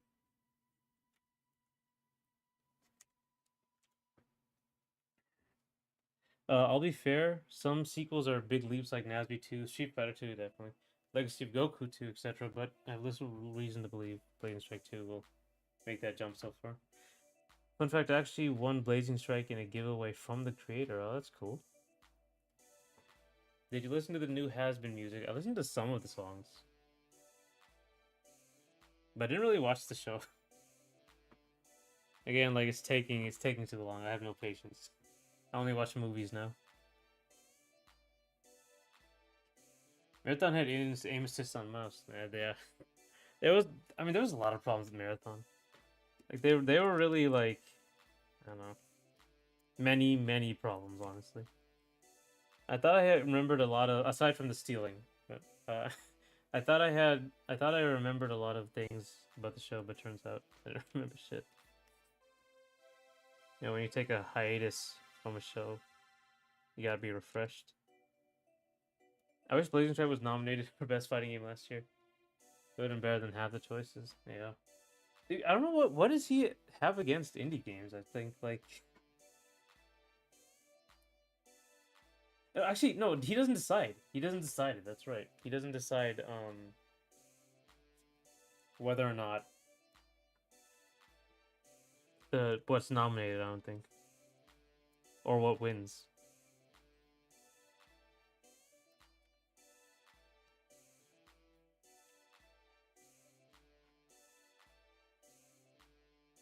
Find me talking about a marathon a few weeks ago. I told you I had to get up at 6 in the morning to go somewhere. I was volunteering and I actually volunteered for a marathon. Oh wow. I was talking about marathon like the game that came out was removed. But wow, okay. You were doing a marathon. If I had to pick one indie fighting game that should have been part of Fighting Game of the Year selection last year, it'd be Diesel Legacy. Better than Sifu or Multiverses or whatever it was. I don't know, like if there isn't enough fighting games that came out in a year, just don't have the category, you know? I don't know if the Oscars doesn't have like genre awards, right? Doesn't have best fantasy, best sci-fi, best rom-com, that sort of thing. Maybe this is why. Funny, but the community and Arc Raiders are very friendly to the point scary.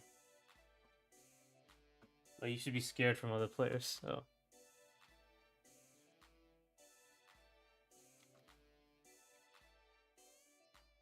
you're scared from other players. I see.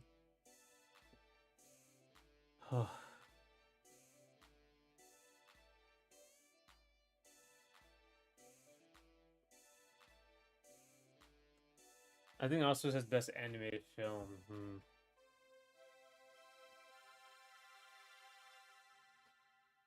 That is true.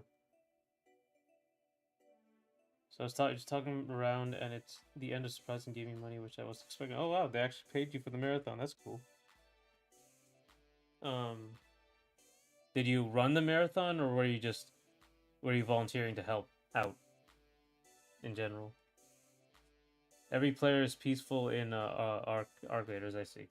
Okay. Aren't you supposed to be killing each other though? Like you're supposed to be like, are you just doing PVE stuff?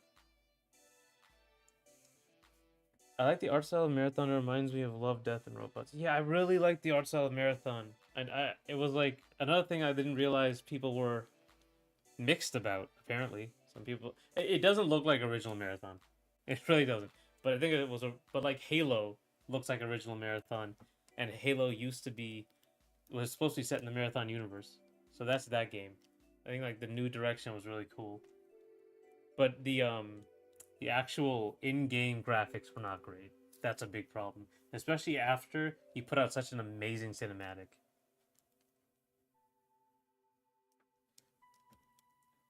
I guess you should. Oh, yeah, I should look into it.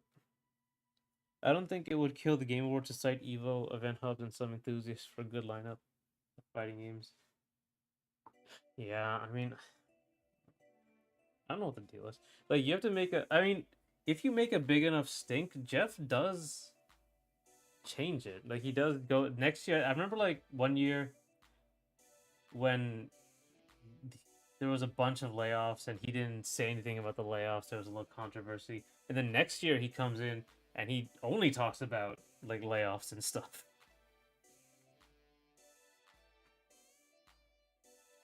Like so he does like take criticism, you know.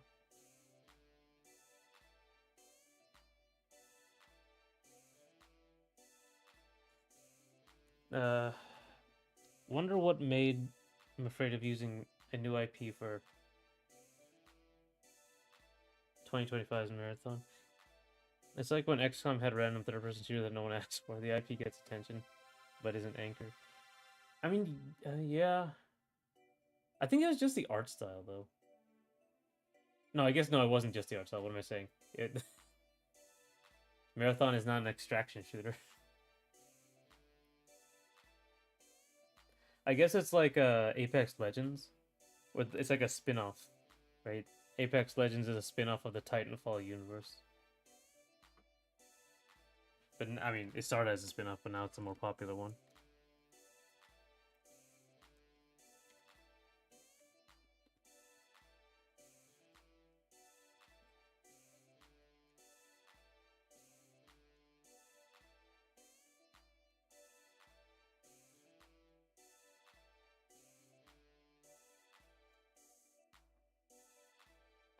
If you kill uh, someone and made a video, comments will attack you for killing him. It is extraction, yeah. You're supposed to get in, get out. It's PvE, PvP, or PvE, VP sort of games. If we're already, it's already a jinx. We should watch Arcane. Uh, you want me to be like all those other Twitch people who just straight up reboot?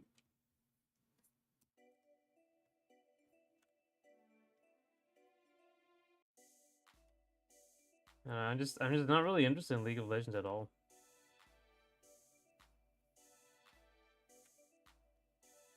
or the expanded League of Legends world. Oh, it is very pretty. I did see some clips, and Arcane is very pretty.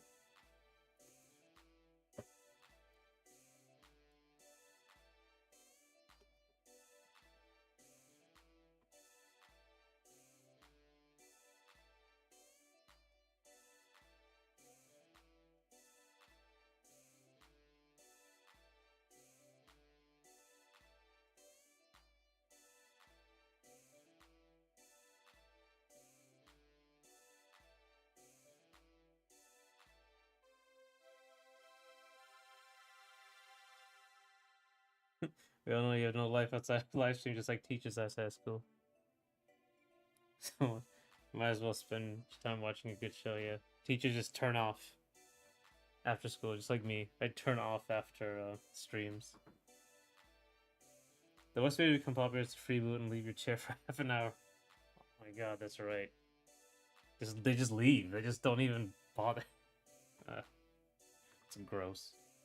It's gross that it's true. That's the biggest problem.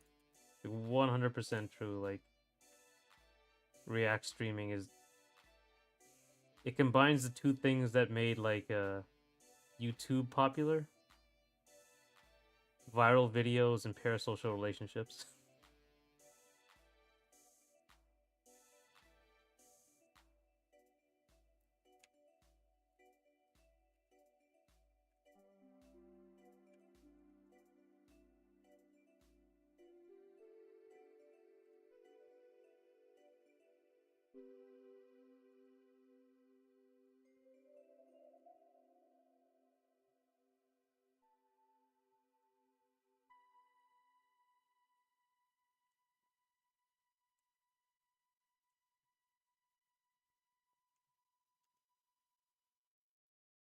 Did you know I have Alzheimer's?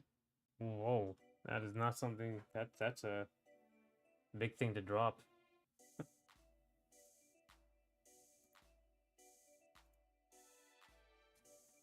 in front of having it. Yeah. Shall we watch Arcane? We should watch Arcane. I figured. Sure thing, Grandpa.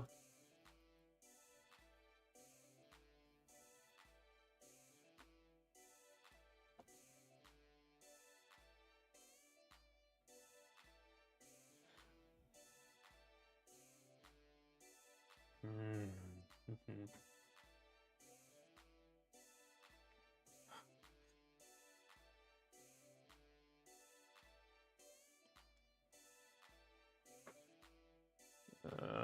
My, my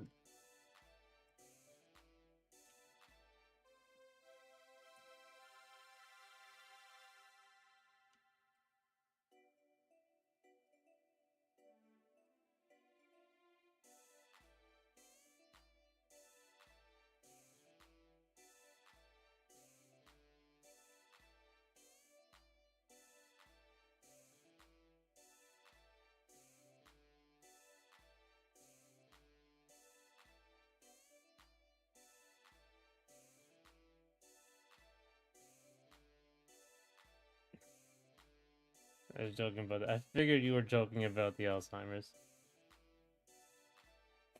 Yeah. Let's get you to bed, both grand.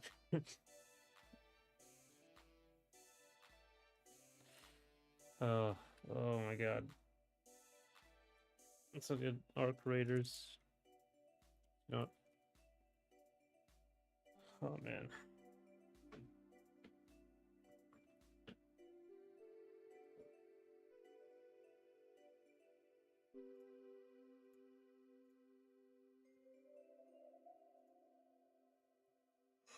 Oh. Oh, okay. I think once I finish this drawing, I'll take a break.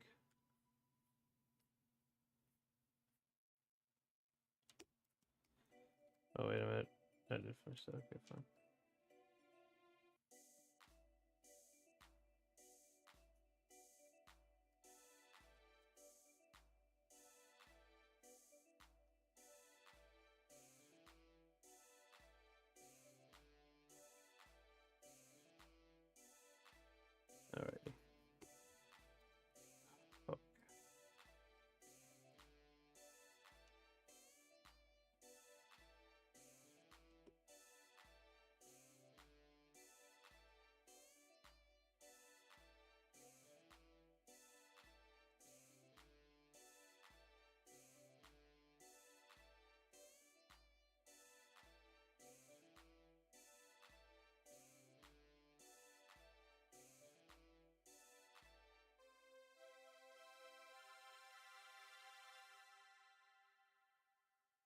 Hmm.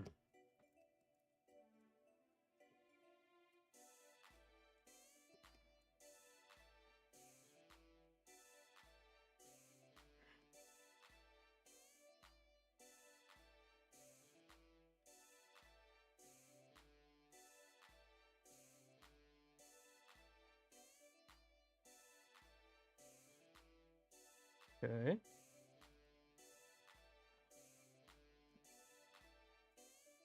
Let's actually try to get work done here.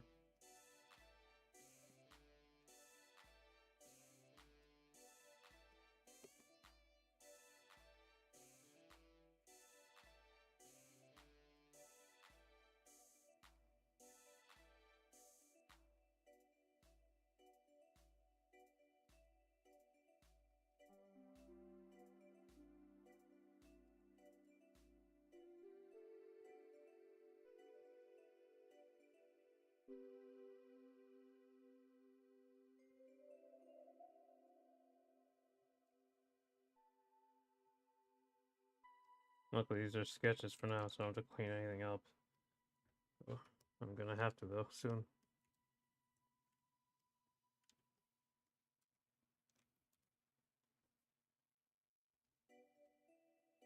Okay. Here.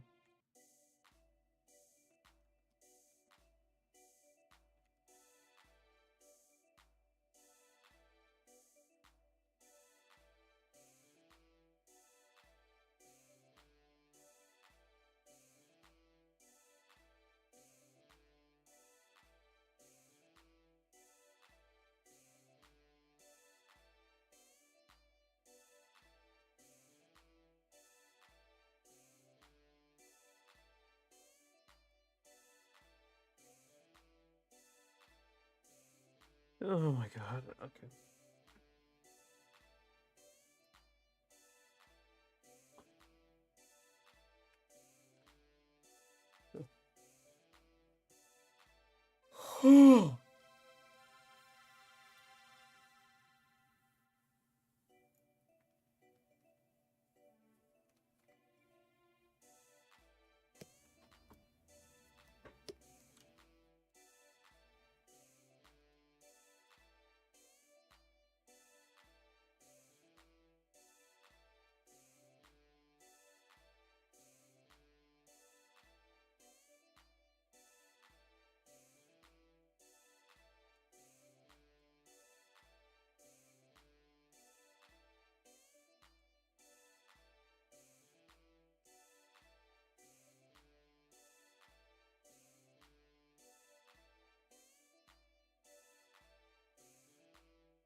Coffee time. Yes. Is what I would say if I drank coffee.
Next time y'all at the store, you should buy milk bread. Milk bread?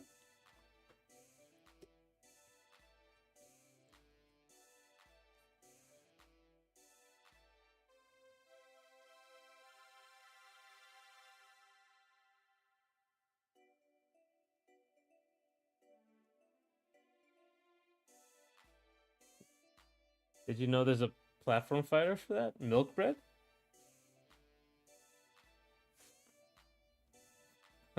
I love cigarettes, candy, and what else?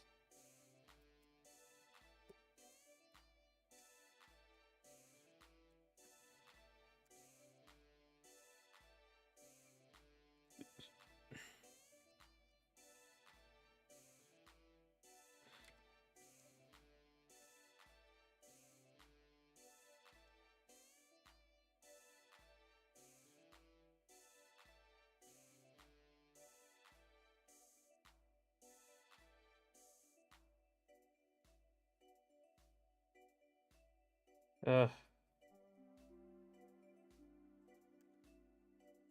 Super Hyperactive Ninja is a coffee-based platform with a platform fighting mode, but it's pain to unlock the multiplayer mode. Oh. Did you show me Super Hyperactive Ninja? You might have.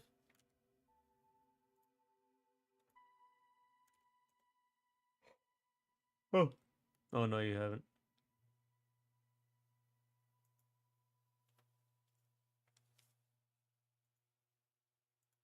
My platform fighter research has taken me to Steam games with 9 reviews. Played on Switch, though. You know the arcane knowledge.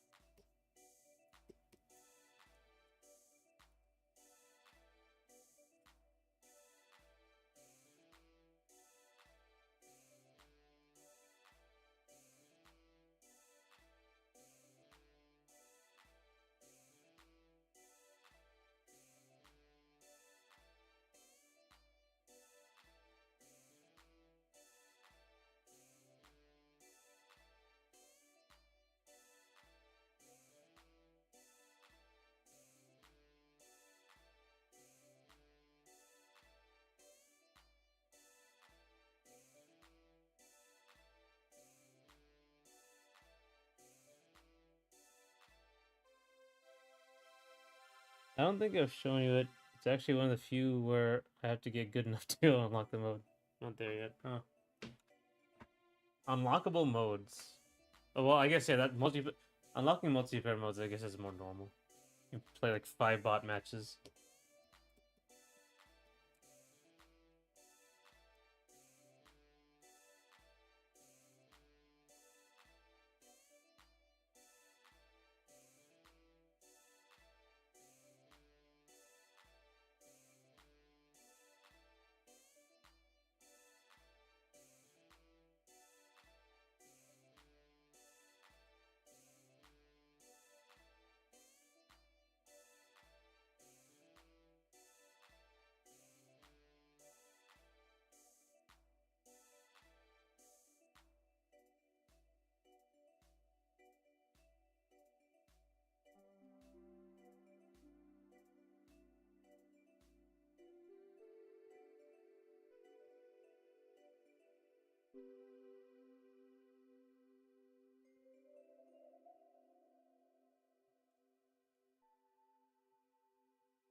Alright.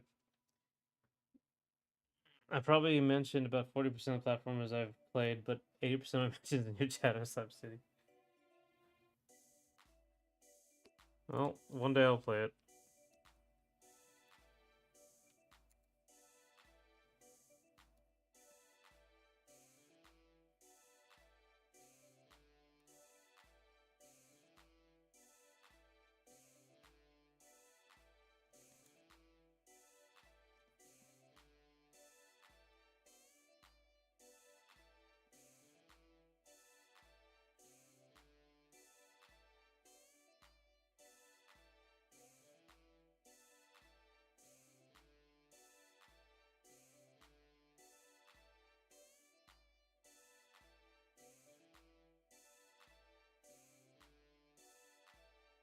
Oh my god.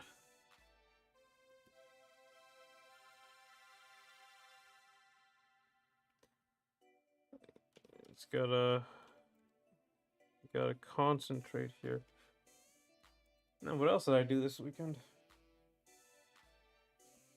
Let me see if I've drawn anything else this weekend.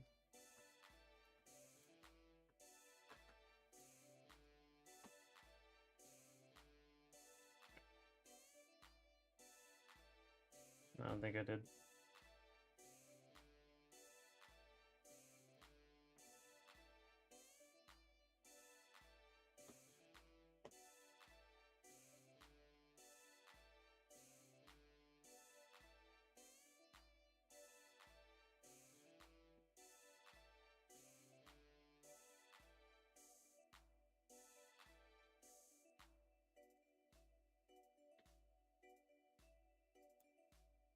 Oh, I think I just drew the tomboy, which I want to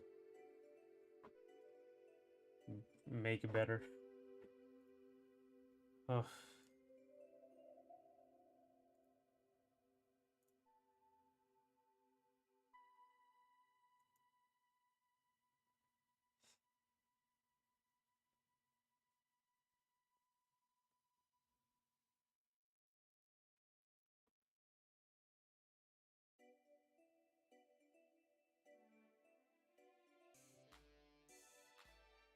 Okay, I'm gonna take a break before this gets worse.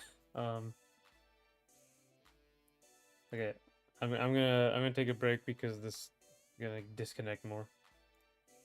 Uh, I'll be back in 20 minutes.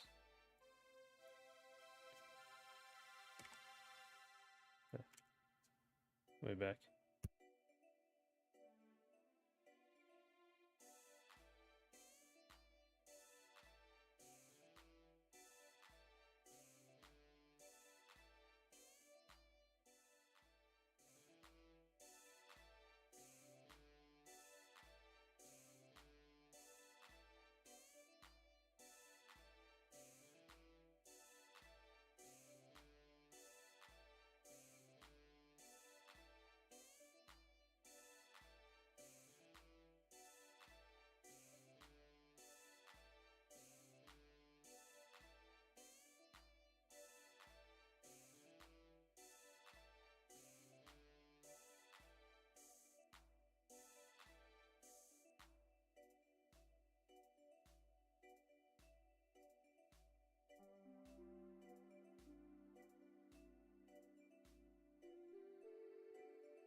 Okay.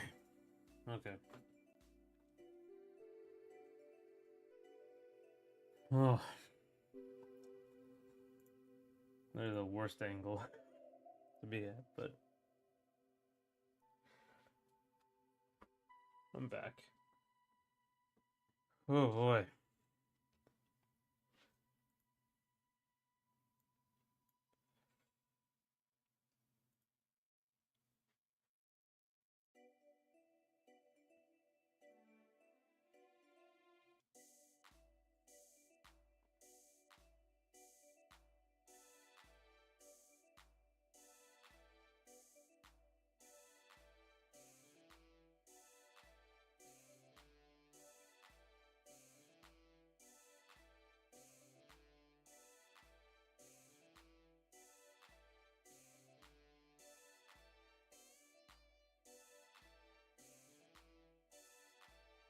Oh.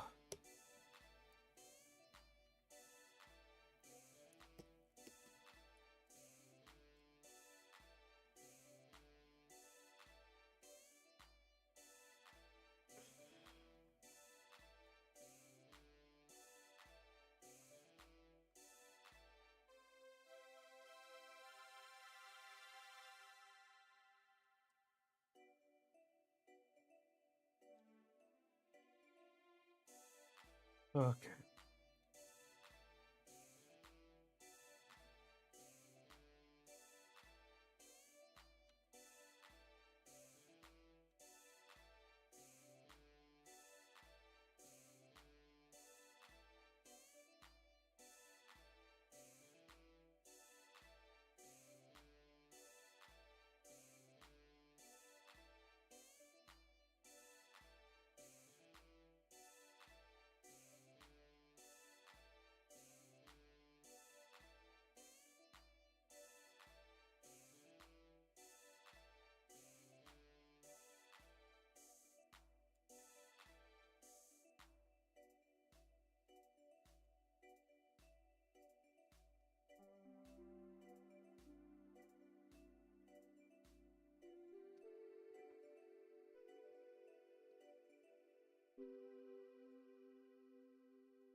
Draw the gun.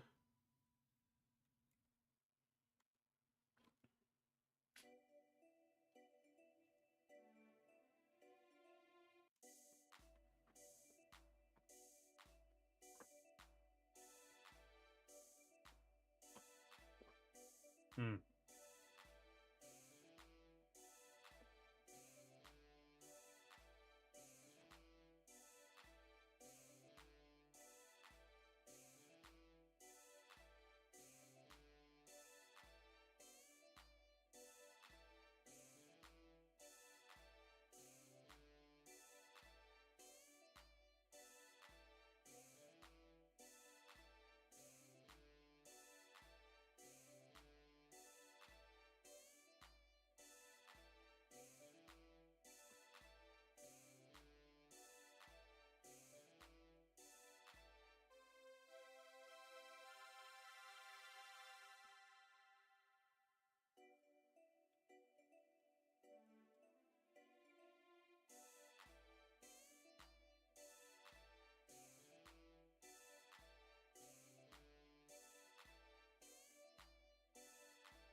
Alrighty.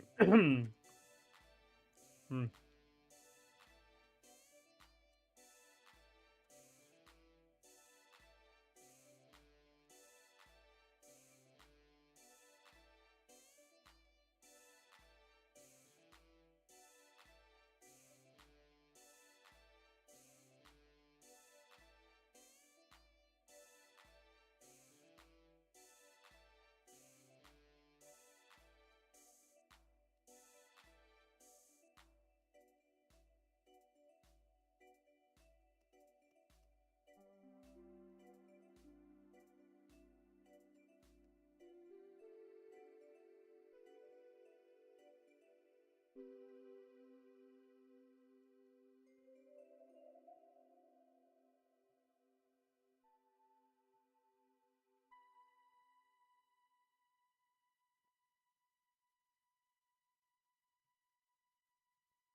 All right.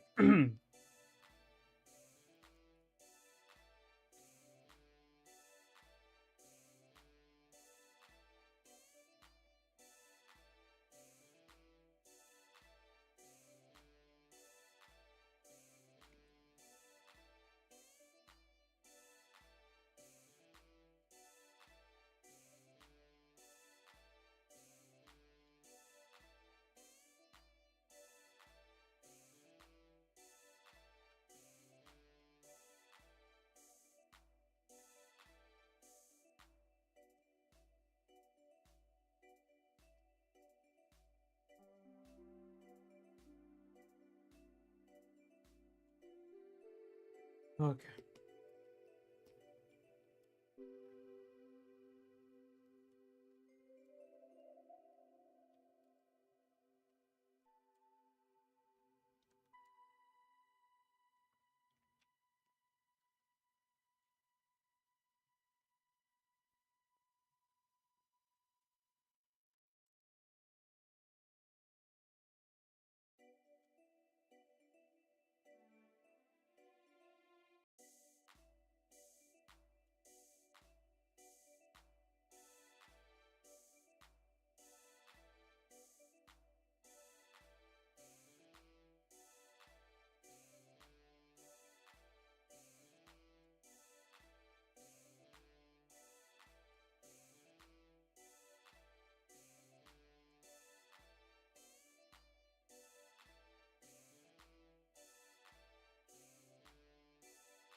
All right.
Hmm.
Hmm. Hmm. Hmm. Hmm. Hmm.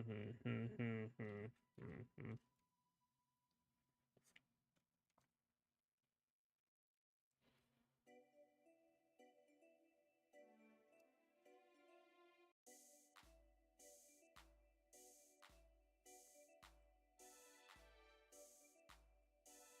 Hmm.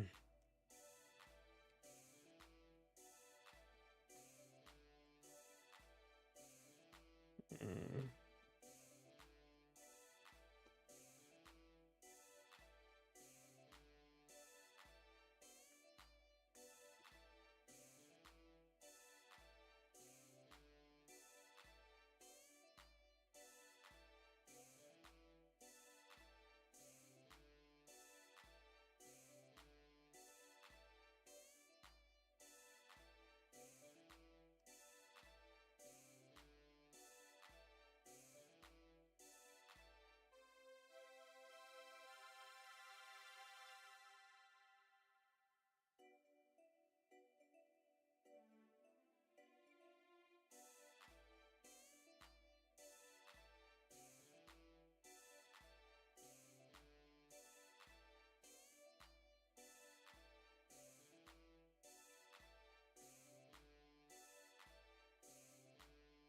Oh.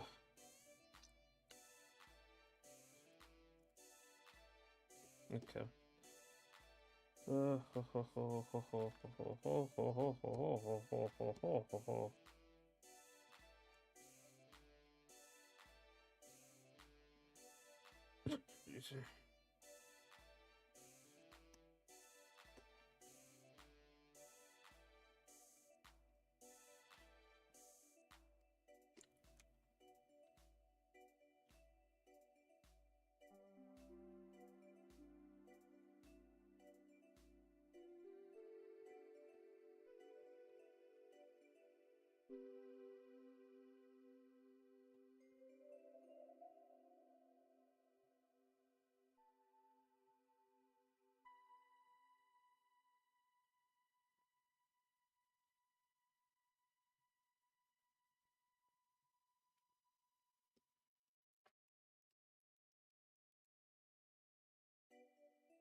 Hmm.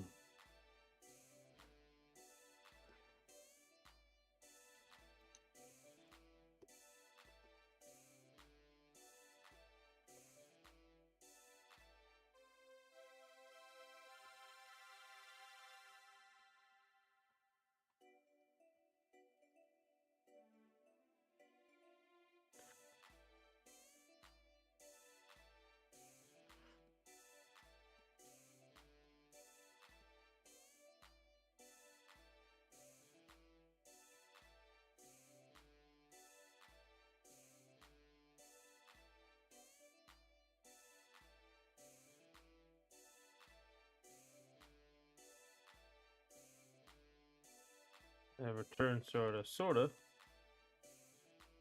I've also sort of returned. I am very. Oh, the problem with taking breaks. You're not like your body really takes a break and doesn't want to go back.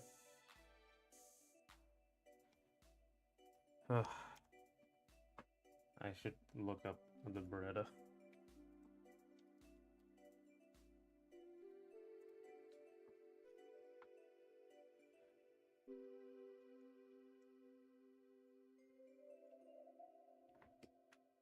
How you doing, last Gogeta?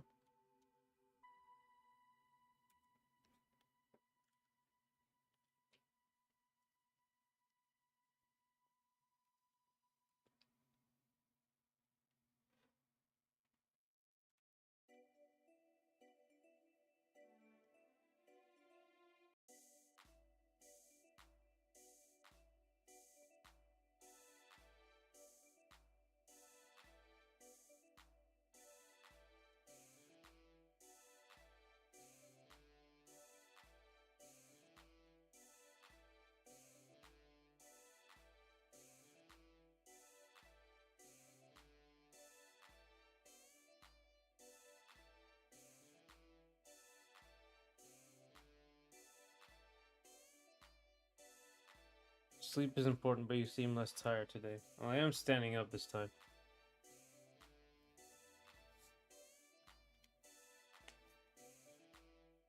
Standing up does make you realize you can't just collapse in your chair, you know?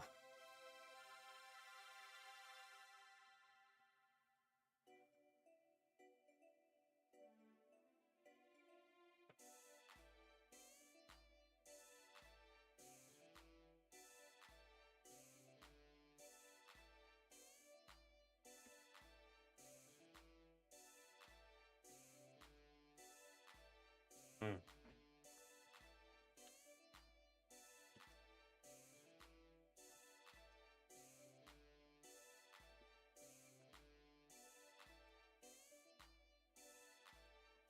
More the same. I finally figured out some recordings so I can capture PS1, PS2 games. So now I need to have things worth recording besides November.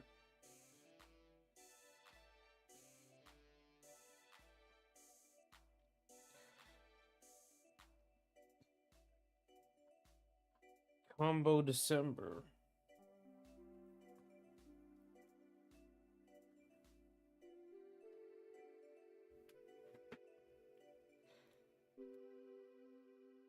I started bobbing side to side, but didn't acknowledge that you must be on a treadmill or something. I don't know. I'm just actually this treadmill's off. So like, this is a standing desk. It can go from standing to sitting. Um, and then I move my treadmill in and out of place whenever I want to. So this is me like, this is me on the treadmill. This is me off the treadmill. Right now the treadmill's off. So.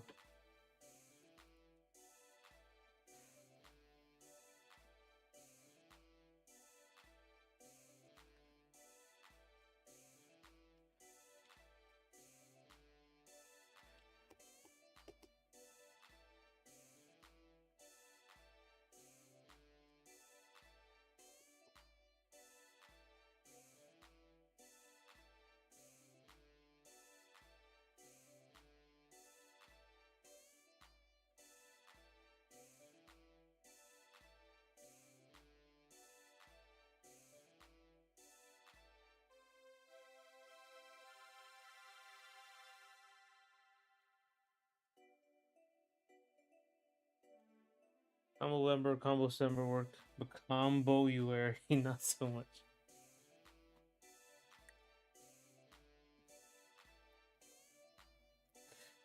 Yeah. Eventually, the month names don't match, do they?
That's the problem with English, though.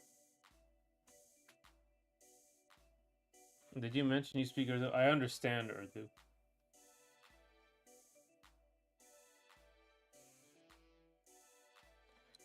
I can't speak Urdu. I don't have like I haven't practiced the accent, so.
Second. And before you ask, Japanese months have consistent naming, so learners don't have to sweat like English ones. I say November in Urdu, if you know. I don't know, cause I don't think we even use the solar calendar, the Gregorian solar calendar. It's like a lunar calendar. Actually, not quite if it's too embarrassing to read. I don't know if there's a word for November in Urdu, because we just don't use that calendar. It might just be November. Let me see. Let me.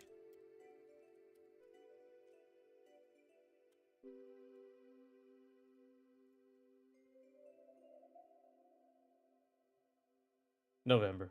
Okay, yeah, it's November. Let me see the Muslim calendar. Muslims use a lunar calendar that starts. Actually, I was just told when it starts. I forgot when it was.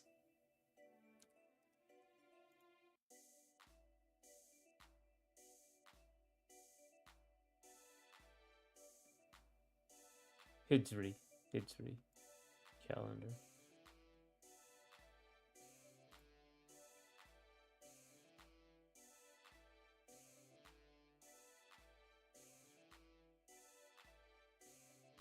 Uh, Ramadan is one of the month of this lunar Muslim calendar. Al Muharram.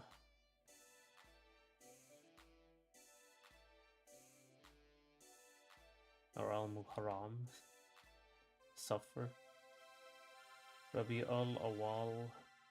This is all Arabic, I think. Rabi Atani. Juma. Actually, my accent sucks. I guess that's how it is. Let me see. The 11th month is Dual Dualqada.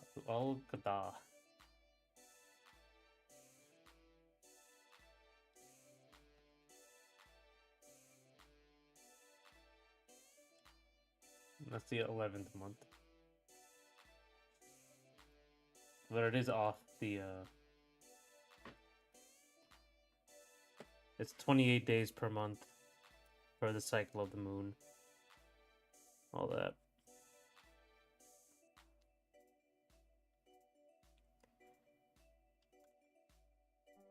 Yeah.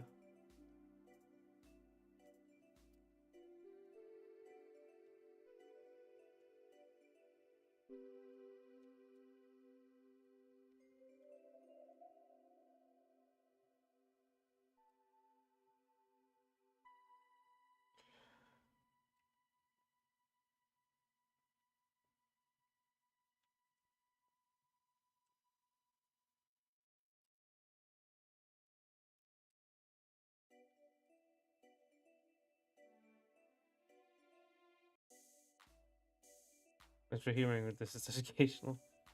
Yeah, don't use my accent. My accent's terrible.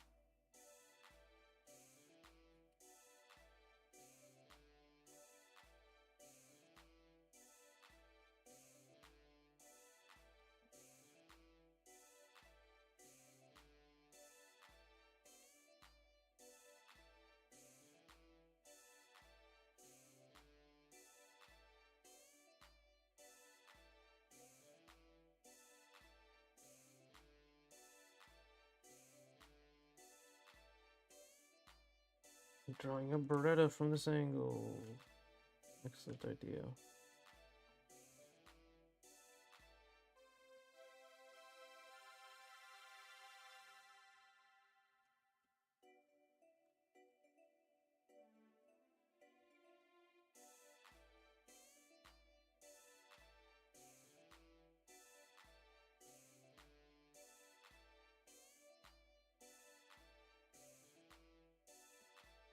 I live in a bubble where platform fire this is all that matters. I mean, you know everything. You are the master.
Moonlight. Oh my god.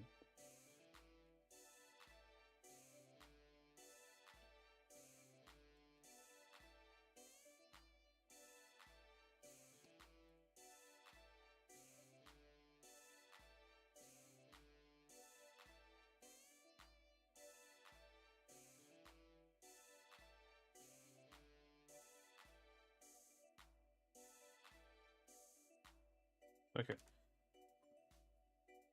Was there ever a point when you were obsessed with some subgenre or mechanic? I assume it is the case with some artist styles. Yeah. I don't know if it's like there was a it's not a phase. I mean, anime. Um,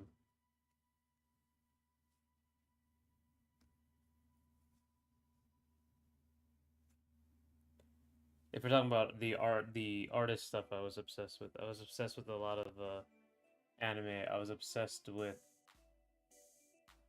Honestly, one like I stopped caring about too much. You know, I'm not that big into dinosaurs anymore.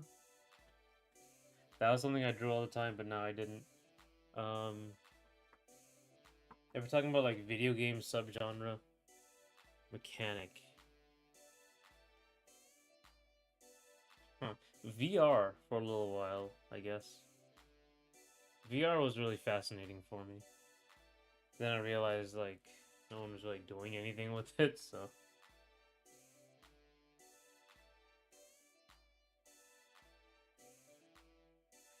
I remember there was a 3D modeling program for VR. I was very, very interested in that. I think I have it actually. What am I saying?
Yeah, I think you mentioned that a few times. I'd be interested to see what you do with that in the future. Right.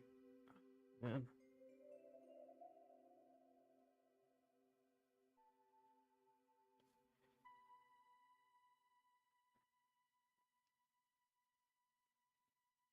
I wanted to I mean I think it's already been made, but I wanted to make like a Shadow Colossus sort of game in VR. They already have that like climbing game. That climbing game was like one of the first games in VR. You're like a rock climber. And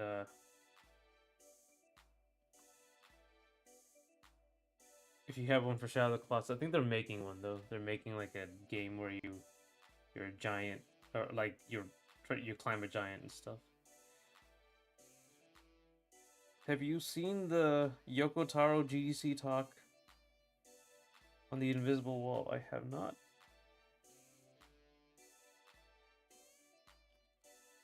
And hello again, Jinx. I didn't know Yoko Taro did a GC talk. I always figured he was like really too weird. There's making weird games for weird people. Nice. If not, please watch it. If not, the Ratatosker video on Yoko Taro's invisible wall throw, though he spoils a bit of his game, so invisible walls.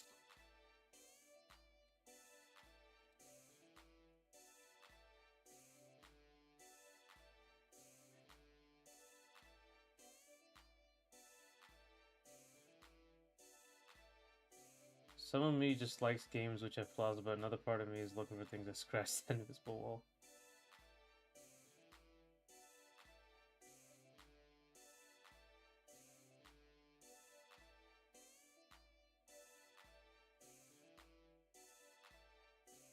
Let's see. Boktai has total invisible wall design, huh?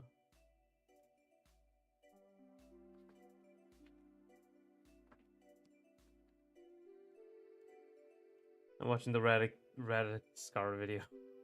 Or Ratatoskar video.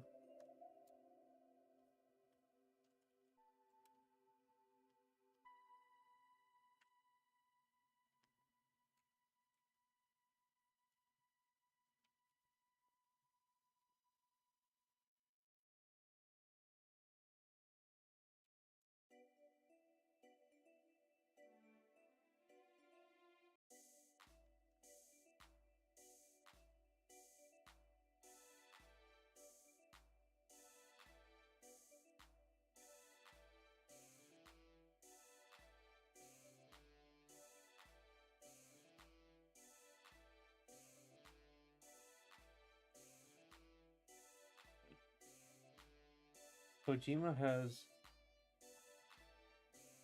invisible wall design in his blood. Well, let's see what that means.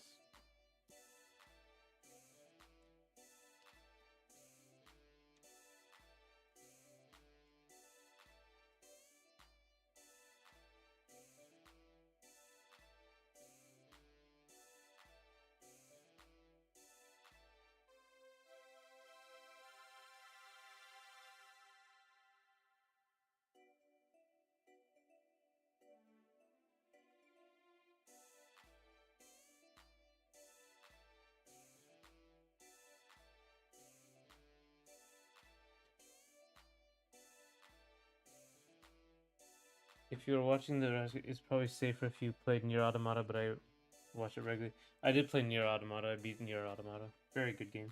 I think you may relate to even more due to your Pakistani heritage. Oh, well, let's see.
Okay, that's interesting. Yeah, that was pretty interesting about the what's it called? About the Coke machines, because the people like there is a lot of problems between Pakistan and India. I don't know if it's like as big with the younger generation in Pakistan, but definitely with the older generation. Like they really do not like each other.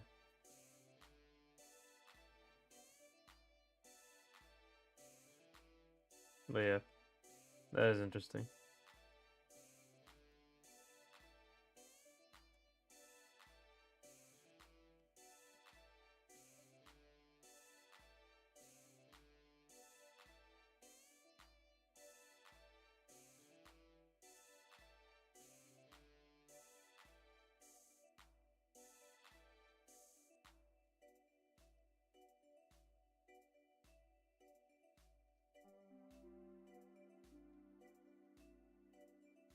It definitely seems like an industry thing, right? This invisible wall.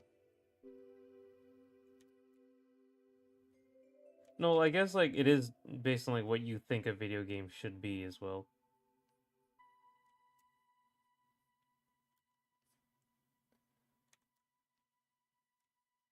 So like if an indie dev believes like video games should be like this, and this, it's you could say that's a strong director or like a very narrow-minded person.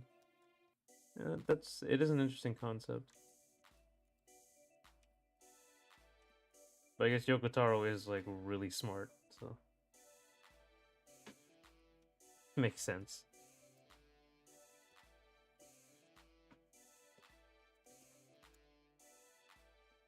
And the Automata had a great ending too.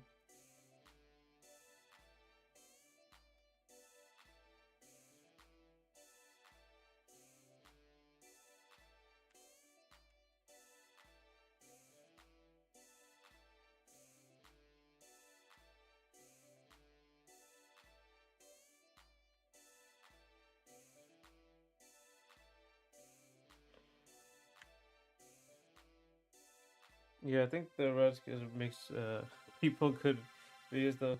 This is more digest of Yoko Taro. There's a lot of walls up, and some are arguably closing in, especially in AAA. Yeah, I guess they had like AAA games have had like so much consistent success with like remakes and stuff in Call of Duty, but now it's kind of waning.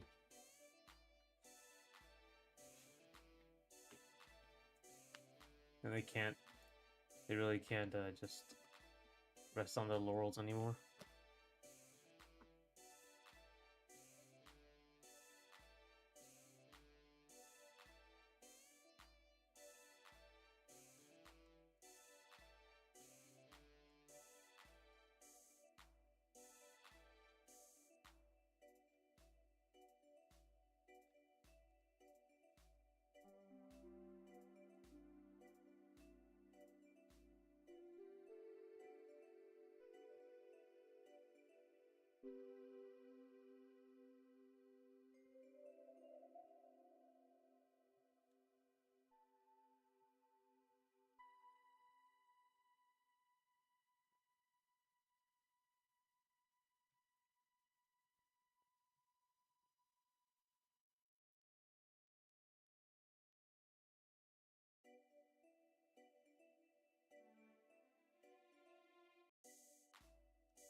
Between remakes, less regular sequels, and more lengthy, expensive development, it makes sense. But the most exciting game in Random Month shouldn't be.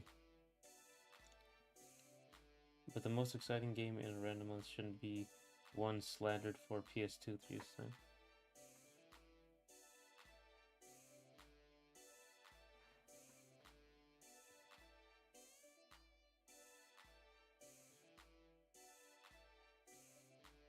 A PS2 3 design, yeah. I mean, PS2 had some of the most iconic games ever. I mean, obviously had so many of them.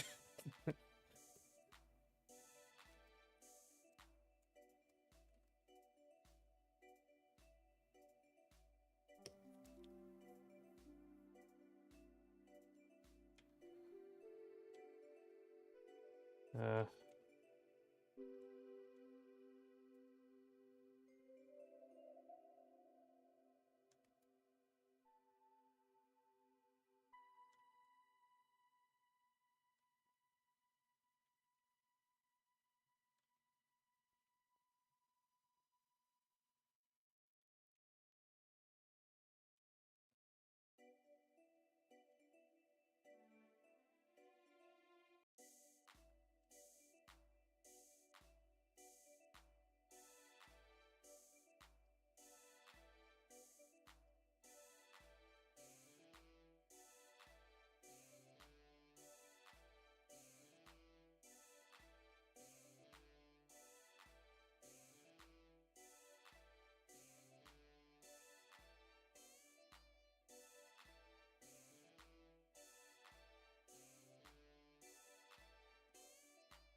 Oh my god.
Okay, that's Beretta.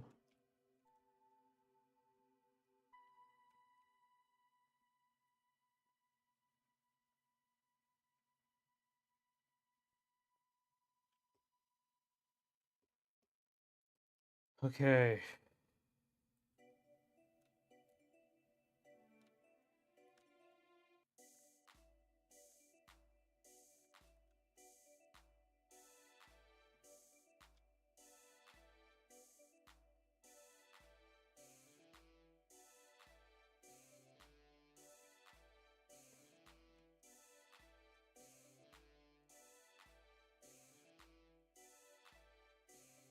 Uh,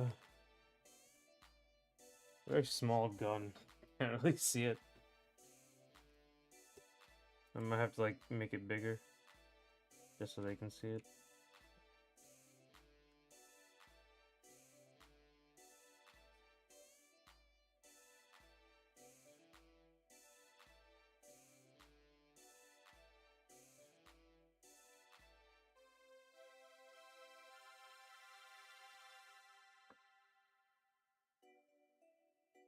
Alright, I think I'm gonna call it here.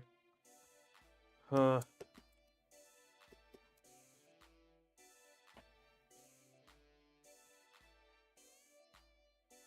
so basically what happens,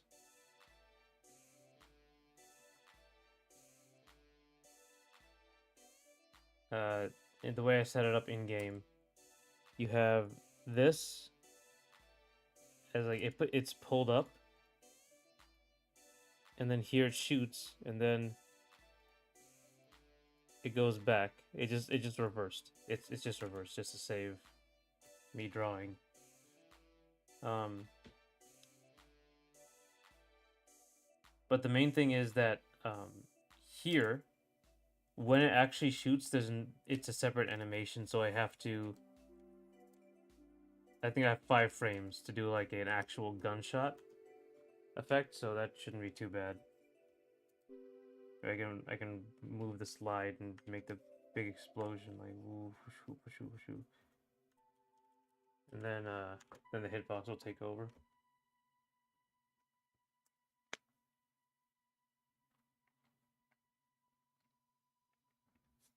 But yeah, I think that's it for today. Oh my god. Might as well take the second break. I think I only took one break here, so the second break will just be the end of the stream. Oh, this was a hard one. That's good because there's more people coming on the stream. Oh, those feet are way too small.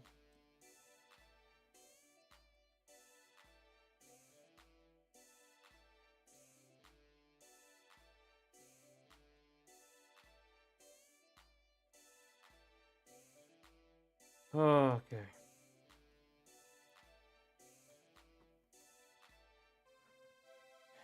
Anyway, thanks for coming. Thanks for talking. Tomorrow we'll be working on the platform fighter, in which there's like several things we can do. Probably gonna work on the French girl. Might do something for Kijo as well. Might do another animation. But yeah. I'll see you later.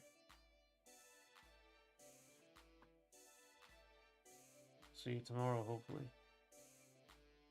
Bye.